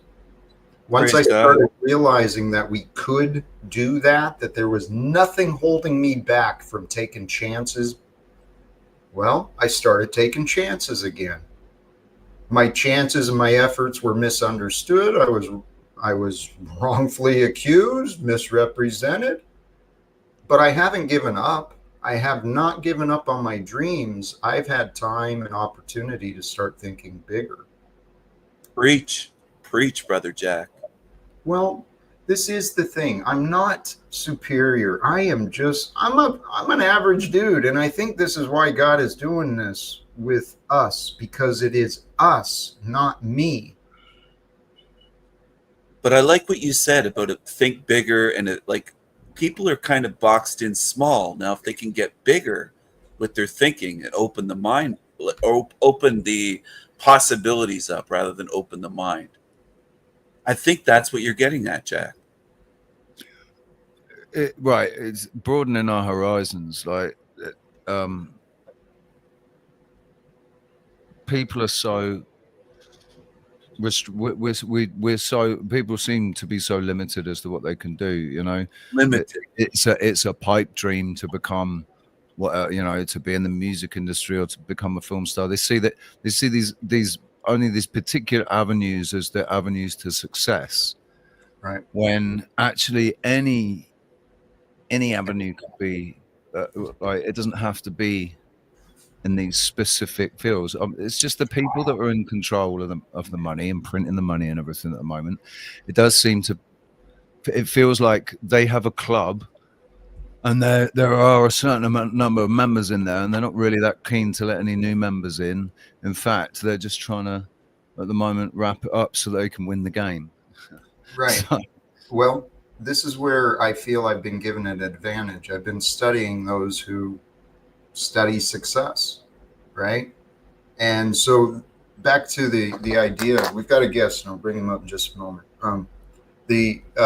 Back to the idea of think like a billionaire. If you can feel in yourself, right, the feeling of what it might be to already be a success, to have the lack of worry, right, or the absence of worry, the knowing that anything you want is available to you. Now, in practicality, we're limited by our connections and our resources, but that swings back to what 007 was saying. Think like a billionaire. Connections, relationships, those are the key to success. Successful people know how to work with people they don't like. Poor people don't. Yes. Fuck the poor, the peasants. Jack, if you had a chance tomorrow to meet with... Hold on. I'm sorry, I took it too far. I took it too far. I listened to my words again. Sorry. Jack, Some of the poors are still good looking, though. I have a question, Jack, though. If you had a chance to meet Peasant Ian from We Are Awake TV or Elon Musk, Ian could teach you a few things. Everyone has something to offer. Ian is very good at clearing the mind and having no thoughts and things like that. Would you meet with Ian, or would you choose Elon Musk? Do you think that's what happened to Snafu's brain? Sorry, go ahead. Jack's debating. I don't. If world peace is not achieved, it's a no-brainer. I want to speak to Musk because he can help me speak to Trump, and Trump can help me speak to Netanyahu and Putin and everybody else. It's time for this nonsense to end. Jack, yeah, I don't think Jack, it's quick question. Have you thought about giving war a chance? I've brought it up to him before. I know I have. Give him what, a chance? Oh, war. Give war a chance. Give war a chance. I think he's thinking about it right now. I'm actually self-censoring right now, and I'm settling some of the rage because the first thing that comes up is my wounded friends. So fuck you. Yes, I've considered war. The thing is, right, this is not a war between the people. This is a war between the fucking billionaires and those people that are seeking to control and gain more control. So it's not our war, man. And it pisses me off that they do everything in the name of America, in the name of Israel, right, in the name of Iran. Killing in the name of. It's only in the name of. It's the fucking people. No, the people. The average Joe doesn't give a shit about what's going on over there. They just want to get on with their day, wherever it is that they're living, in their culture, and they want to be able to live and enjoy their own culture. My thing is this: when I say give war a chance, I don't mean, like, obviously, right? I've had family members, I have friends that have lost limbs. They're mangled from war, right? Okay. I would say as a society, they should be celebrated for the sacrifice they've made, because they did make a sacrifice. Even if they are put it like this, right? Even if, yes, we know, right, the intelligent ones know that they are fighting a war for mega corporations, right? But for what they signed up for the idea of what they signed up for, they should be celebrated for that, because they were willing to sacrifice their lives for even the idea that they were fighting for a good cause. Okay? No disagreement, but Right. this, back to what 007 was saying as well in this comment, billionaires invest in war. We all know this. Help me find a way. Let's confront the billionaire class, which includes the sitting president and many of his designees. Donald Trump is Can I make an putting observation? Yeah. Go ahead. Sorry, go ahead. Go ahead and finish your thought. I can wait. I'm pointing out the obvious. Putting Donald Trump in the White House with the tactical maneuvering he's playing. He's playing out the Heritage Foundation's plan. He's playing out the billionaires' plan. He's a good puppet. But putting Donald Trump in that position in the White House is putting the fox in the hen house. Everybody can see he recruited all the tech boys, right? The billionaires are in there. Why? Because of illusions of what? Grandeur. Yep. It's I don't know, ironic that it seems like there's a lot of people on panel who are aspiring to more wealth, more affluence, which I think is a good goal that everybody should have, right? To be expansive. Yes. While simultaneously condemning and having animosity for those who have those things. And I'm talking mostly about Jack and Richie, to be honest. But okay. I'm clearly coming across wrong because I actually have compassion. Okay. I can imagine the stress that Donald Trump may be carrying. You know, I'm talking more about the attitude towards the idea of wealth and success, not towards the individual person. That seems like a counterproductive idea towards your own goals. Yeah, and you're misrepresenting me again. I'm not misrepresenting you. I'm telling you my perspective. I may be wrong. Help me understand if I am. I actually, but Flo, I think I agree with you, because I think that's one of the things that might be holding me back from money flowing to me in abundance. Yep. Because I've got to tick all the boxes to be able to actually have money flowing to me in abundance, and yet I'm in the situation I'm in. So it might just be because of my attitude towards rich people, and I should absolutely adjust it. I guess I don't know enough rich people. I just think that wealth is. I mean, having prosperity is a good thing for everybody, right? So if you see somebody achieving a good thing for themselves and you have no reason to condemn them or think ill of them, why would you not look at their success and then be motivated by it and cheer them on as well? I guess because I don't trust how they got to where they are. I mean, people like Elon Musk and that. I don't believe for 1 second that Elon Musk is the richest man on earth. He's the richest man on paper that's been published, who releases his net worth every year.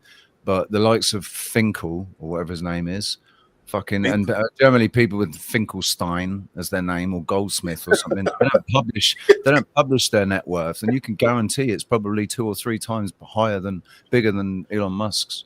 He's just I'd love to be the wealthiest, but I got to admit, I really would. My whole thing is, when we're talking about war, right? I mean, can I please answer Flo's the powder dusty question, please? Absolutely. Okay, so what I heard you say is that you view me as condemning and criticizing those who have prosperity and wealth already. And while that may appear that way, what I'm intentionally trying to point out is selfishness and greed. Selfishness and greed actually represent a poor moral character. And if we're going to improve the world, we've got to help each other raise the morals, raise the standards. I want to start with raising the standards of what we accept as leadership. I mean, if you allow me to flow, I had another idea today, considering the current state of our world. I see these politicians speaking at the media, right? Talking about what's going on and complaining about complaining about what the other party is doing. So who are they talking to? Are they talking to us just to tell us what they're doing, to brag about the battle and how hard it is? Or are they actually trying to speak to people to get people to tell their other legislators what to do?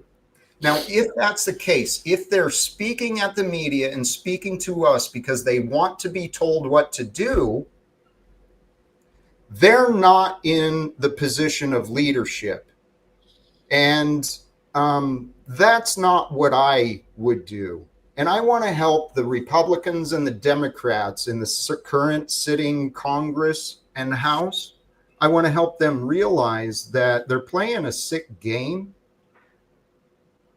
And it's time for the games to end, because there's real human suffering. Real lives are, you know what? The war drums are escalating. I think it's time for us to do something. I mean, I found some other human beings, thank God, the veterans. I was able to spend a day with them, because those people think like me. It's time, brothers and sisters. It's time. The signs of fascism can no longer be denied. If we want a better world, it's going to have to start at home here in America. Now, my home is what it is. I'm not worried about my own personal home anymore. I'm worried about those without homes, those trapped in between borders and fucking bureaucracy, refugee camps, detention centers. This is a for-profit prison and exploitation system. When are we going to confront the selfishness and the greed?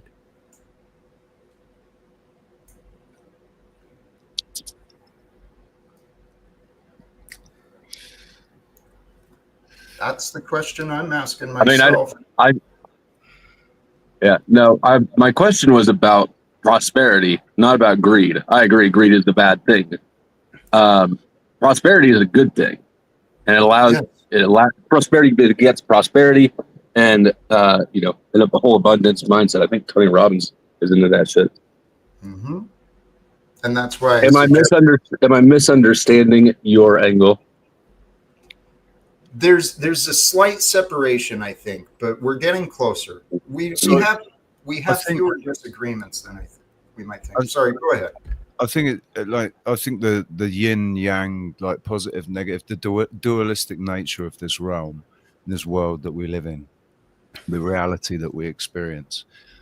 I think that it's a wonderful idea for everybody to be wealthy and prosperous and doing well and peace on earth and all of that.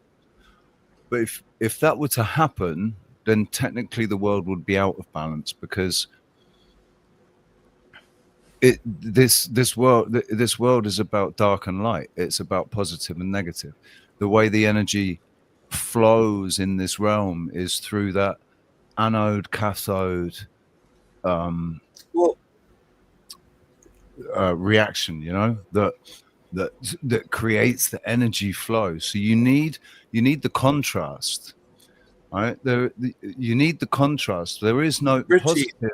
Hang on. Positive is only positive when negative exists. The negative makes positive, and vice versa. But Richie, energy flows where attention goes. Yeah. So where you put the that's another. Where you another thing. What? Another good saying. Yeah, it's another fact. It's another saying, but it's and if we no, Stephen, thank you. I'm sorry to jump in like that, but that was a perfect segue. No problem. Thank light you. and dark exist. Right. We each play a part. What we focus on grows. We've been conditioned in a world to see each other as different, looking at problems, looking for lies.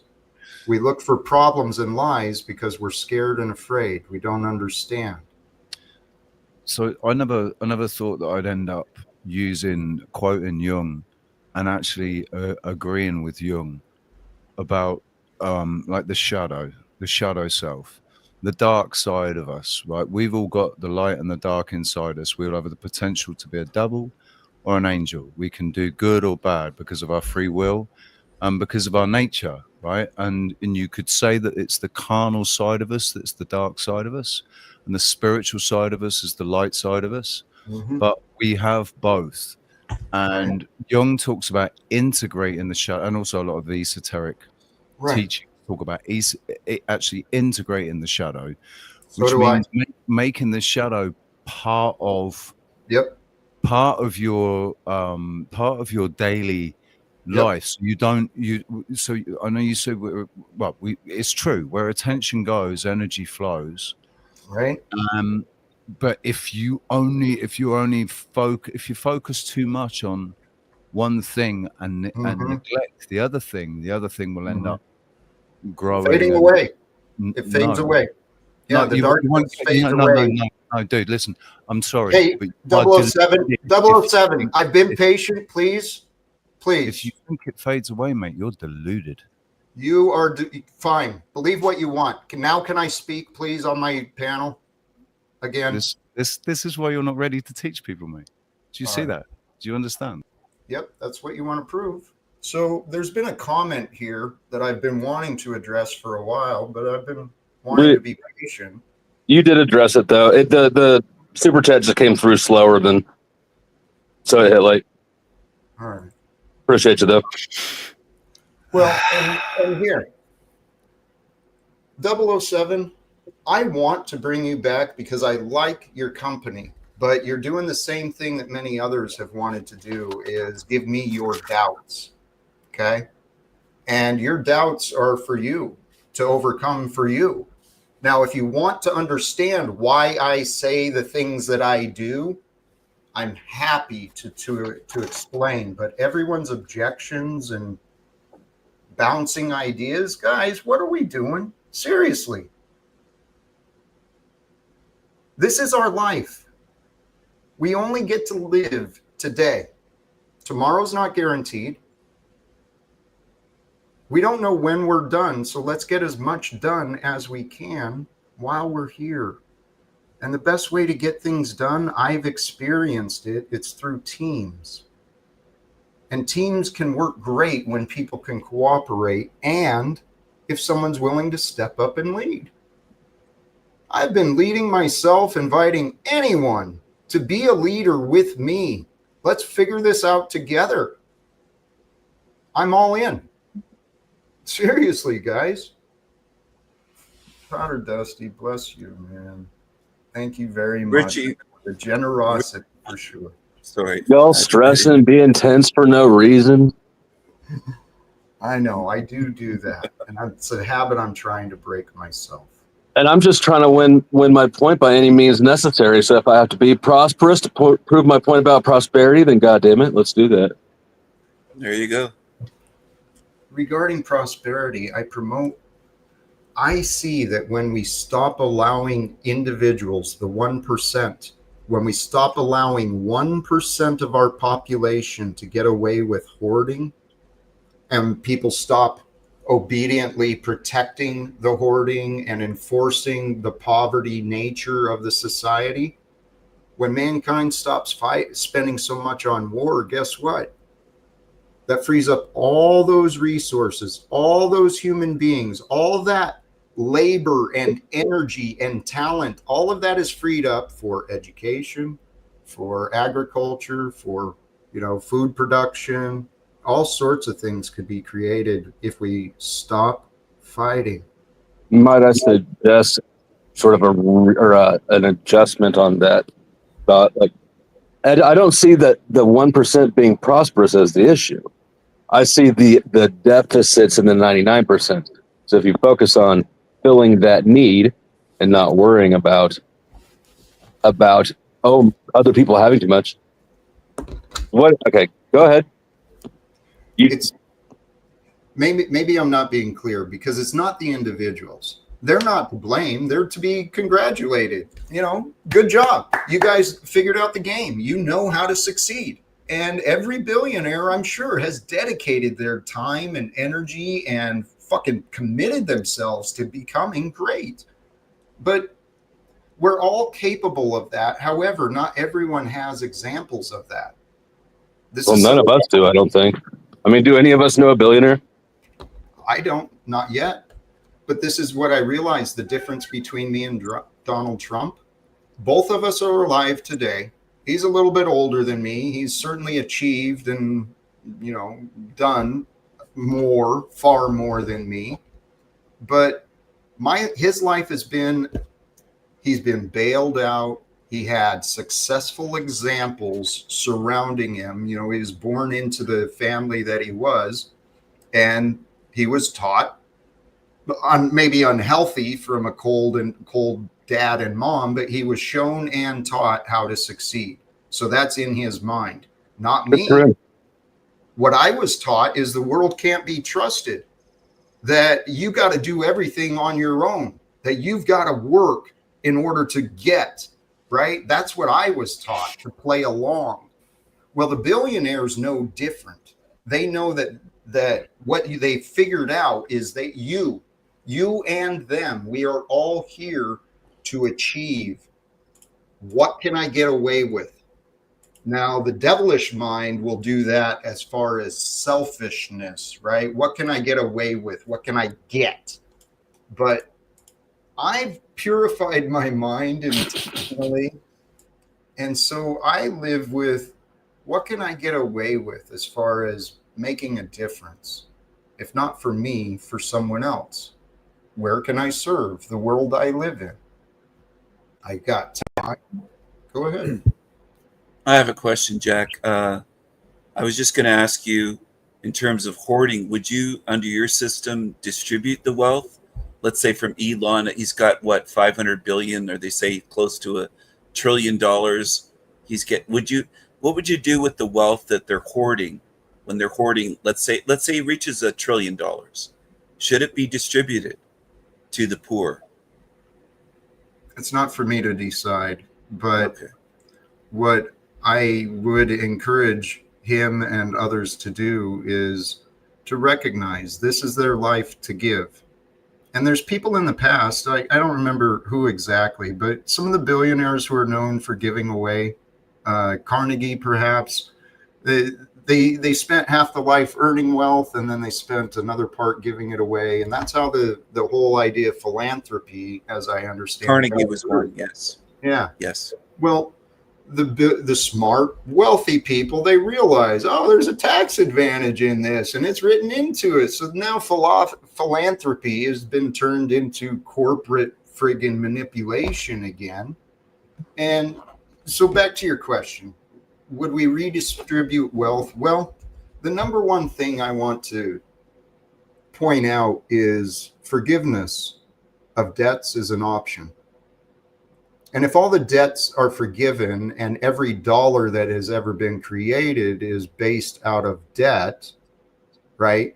It's printed out of nothing, sold as a higher value than what it actually is, and debt is assigned. So if debts were forgiven, then that would mean every single dollar is now worthless.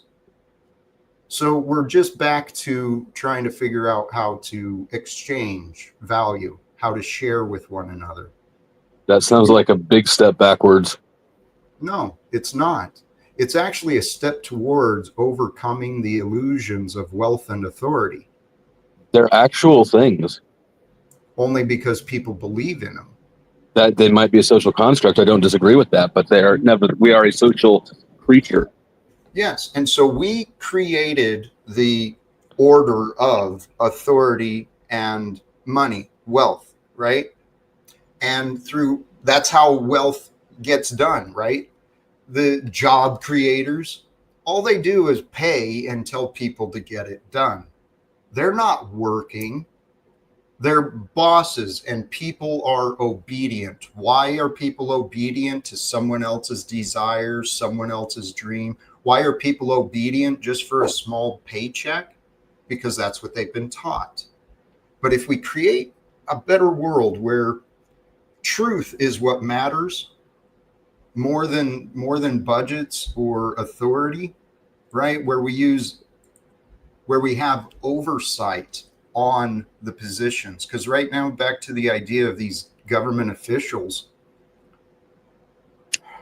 they're missing the point. They're like they've been conditioned just like everybody else. Even CEOs are their employees, right? Everyone has been taught to obey for wealth and authority.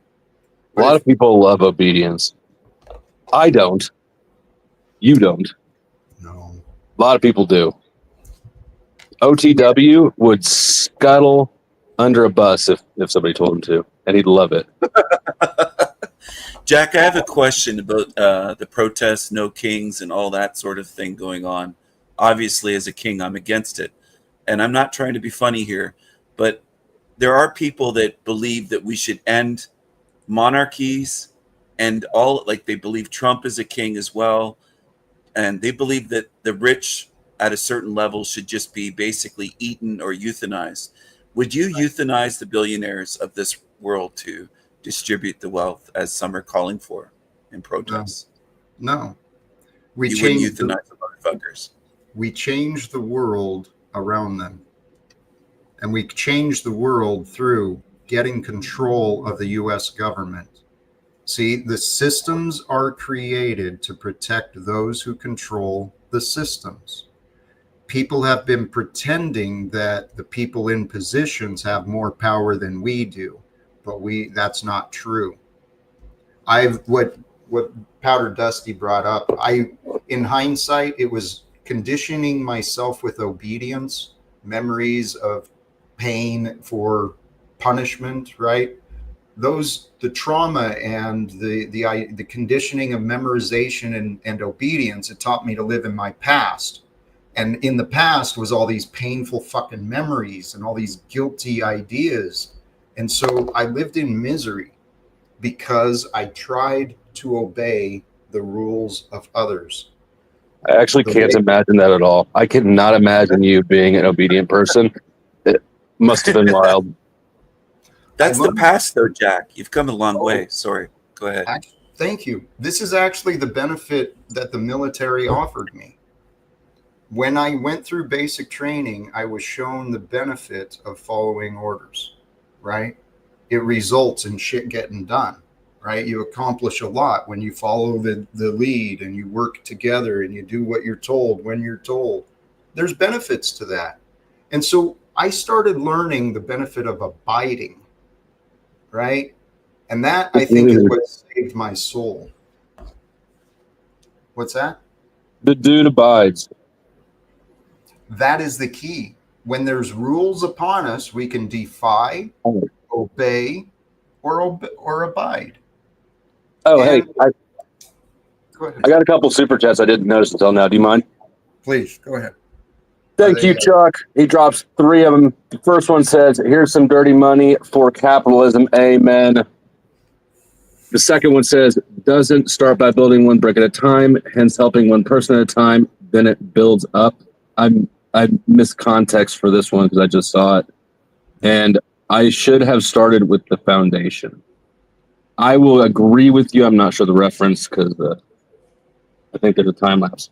Anyways, thank you, Chuck, for sharing the prosperity. And there's more. And re-education camps rule. And if Jack gets his way, most of us will be there.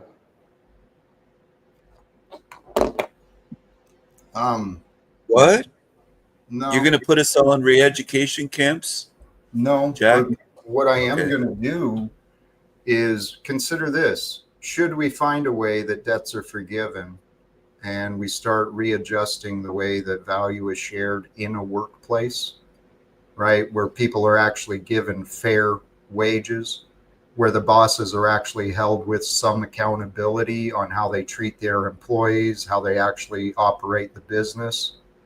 When we start becoming responsible with one another and abiding by what is true, right?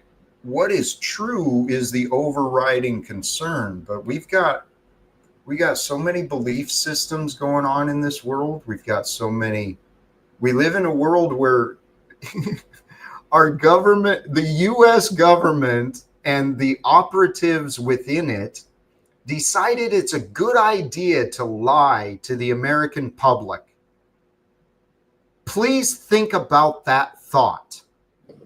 They lie every day. I would say they Right. lie every day, right? Right. So the only way that lies can continue, or if the only way lies can be sustained, is if they're enabled. This is the glorious power of the truth. Truth doesn't need to be accepted. Truth doesn't need to be known. The truth is whether it is or not, right? There you go. I'm learning. So, true meaning of discipline. That's an interesting question.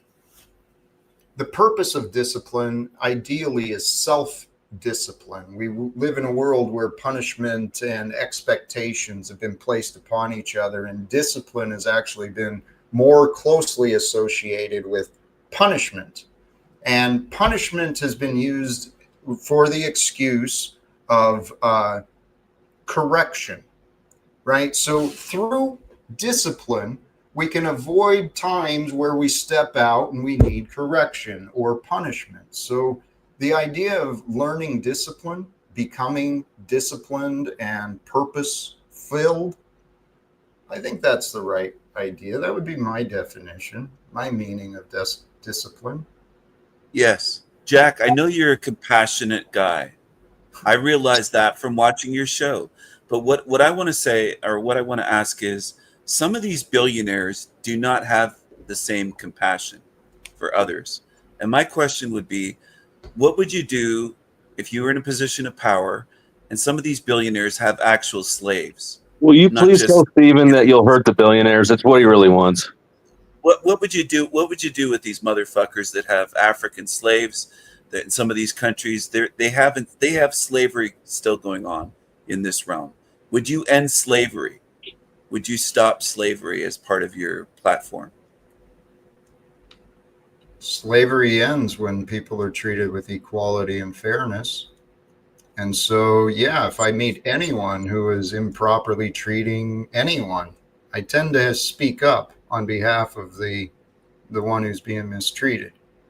I'm not always right. Sometimes I misread stuff, but yeah, I meet anyone who's inappropriate with their employees.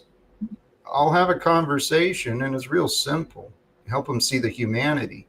People have lost compassion, but I believe that everyone has the capacity for compassion. Is there a reciprocal responsibility for employees to be honorable in dealing with their employers? Absolutely. That's another criticism I have on capitalism, the inefficiency that's built into the system. It's disgusting.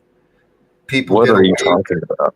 People get away with going to jobs paid for 8 hours, and they actually really produce maybe 2.5, 3 hours. I've had jobs like that, paid to sit around, fucking do nothing, try and look busy, but you got to have that job because might need it at some point. But so we've got to wait a lot of jobs. It is the most efficient system we have, though. So far. My parents had some servants like that would just try to sit around. They wouldn't do the gardening. They wouldn't wash the cars. Like, they would just kind of be lazy. But they wouldn't make the cucumber sandwiches. So no, and they wouldn't get them diagonally all the time when I would ask. But so they lack motivation and incentive. So a true leader will help an employee find the motivation and the incentive, or find the door. But we don't live in an honest world. People are afraid to be honest with each other, especially with the boss. Well, I can't tell the boss that. I think as a child, though, I started to develop this view. You would probably consider it to be a stereotype that Negroes are lazy, because I grew up in a white neighborhood with privilege, or what would be called privilege, maybe even white privilege. And hey, congratulations to you, Flo. $50 from Mike. Wants to bastardize me, so sure, let me read it. Mike, according to Mike 23, who is apparently some sort of authority on Jack and discipline, he says that my words were wrong.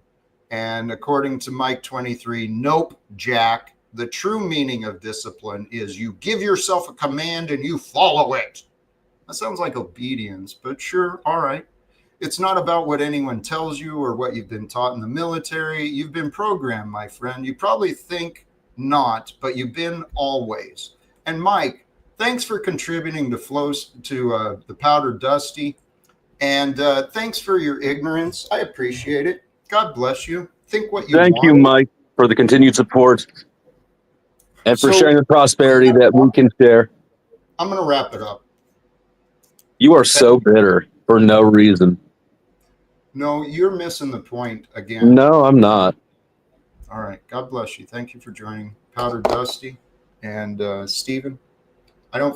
You're close, but you're still not seeing the point either. So I'm trying my best, Jack. I did say that you're a compassionate man. Yes. I am trying. Sorry, go ahead. Maybe my disappointment is just being shared, and maybe you're not the cause of it, because you did bring me back and you brought us back to topic a couple of times, and I appreciate it. Thank you. Thank you for noticing. Thanks for having me on. I've tried to be respectful and pay you some compliments. You are a man of compassion. You're for the oppressed and the underdog. Thanks for having me on the show, Jack, and I hope you have a wonderful, glorious day today, and praise be to God. Mm-hmm. All right. Thank you, Stephen. Appreciate you. I appreciate all who joined, and I appreciate all the feedback. Red 40, you can call it what you want. It's not hate. It's disappointment. If you can't sense what someone is actually really feeling, you might want to not jump to conclusions or make assumptions, because my disappointment is real. I'm sitting here each day talking about God and faith, self-development, ending wars, bringing peace to the world, trying to make a better world for everyone. And what do I get in return? Red 40, what was that comment? My hate is all over the place, right? I encourage you, why don't you look for the times where I'm surrounded by people who actually want to hear what I say? Why don't you look at the times where I'm actually supported in what I'm actually trying to do, not just being used for a place to hang out and talk and, imagine doubts and not really accomplish anything. No offense. But brothers and sisters, I'm doing my best, and I am committed to you, whoever you are, if you've been, especially if you're subscribed and you're a part of this and you are a supporter of me. I care about you because I care about me, right? And I know there's many who do care about me. I look forward to spending more time with people who actually care instead of just pretend to care. But hey, this is the world we live in, and we all get to believe what we want. We started out earlier in the stream with our friend Illumitami and some of the opposition regarding religion. I still claim that love is the true teaching from Christ Jesus, and the way to follow Jesus is to walk with love. So I hope you can see. I hope you have eyes to see and ears to hear, because today is your reality, as it is my reality. The reality is real. So what are you going to do? How do you want to feel? You get to choose. That's going to be a topic maybe tomorrow. How important it is to figure out what you want to believe. Because what you want to believe is not always real, but it becomes real to you. So the importance is to be true, to be clear, to be pure. We talked about that earlier today too. I can feel my mind is starting to fade, and I'm not coming through as clearly as I could. That means it's time to wrap it up. Brothers and sisters, sincerely, my love goes out from me to you, and to all who did join. Please recognize, even if I swore at you, even if I raised my voice, even if I put you in the back or didn't let you up, it's not personal, okay? I received in my life a lot of tough love, a lot of brutal, hard truth. And so sometimes maybe I can be a little insensitive, a little rough around the edges, but that was my past. I'm getting over that. I'm getting beyond that. That is my goal. And the goal I have is pretty simple. I want to help share a better world. And if you receive the idea of a better world today, thank you. And my mission is accomplished. Till next time, thank you again. Choose love, peace for everyone, and live without fear. God bless us all. Peace.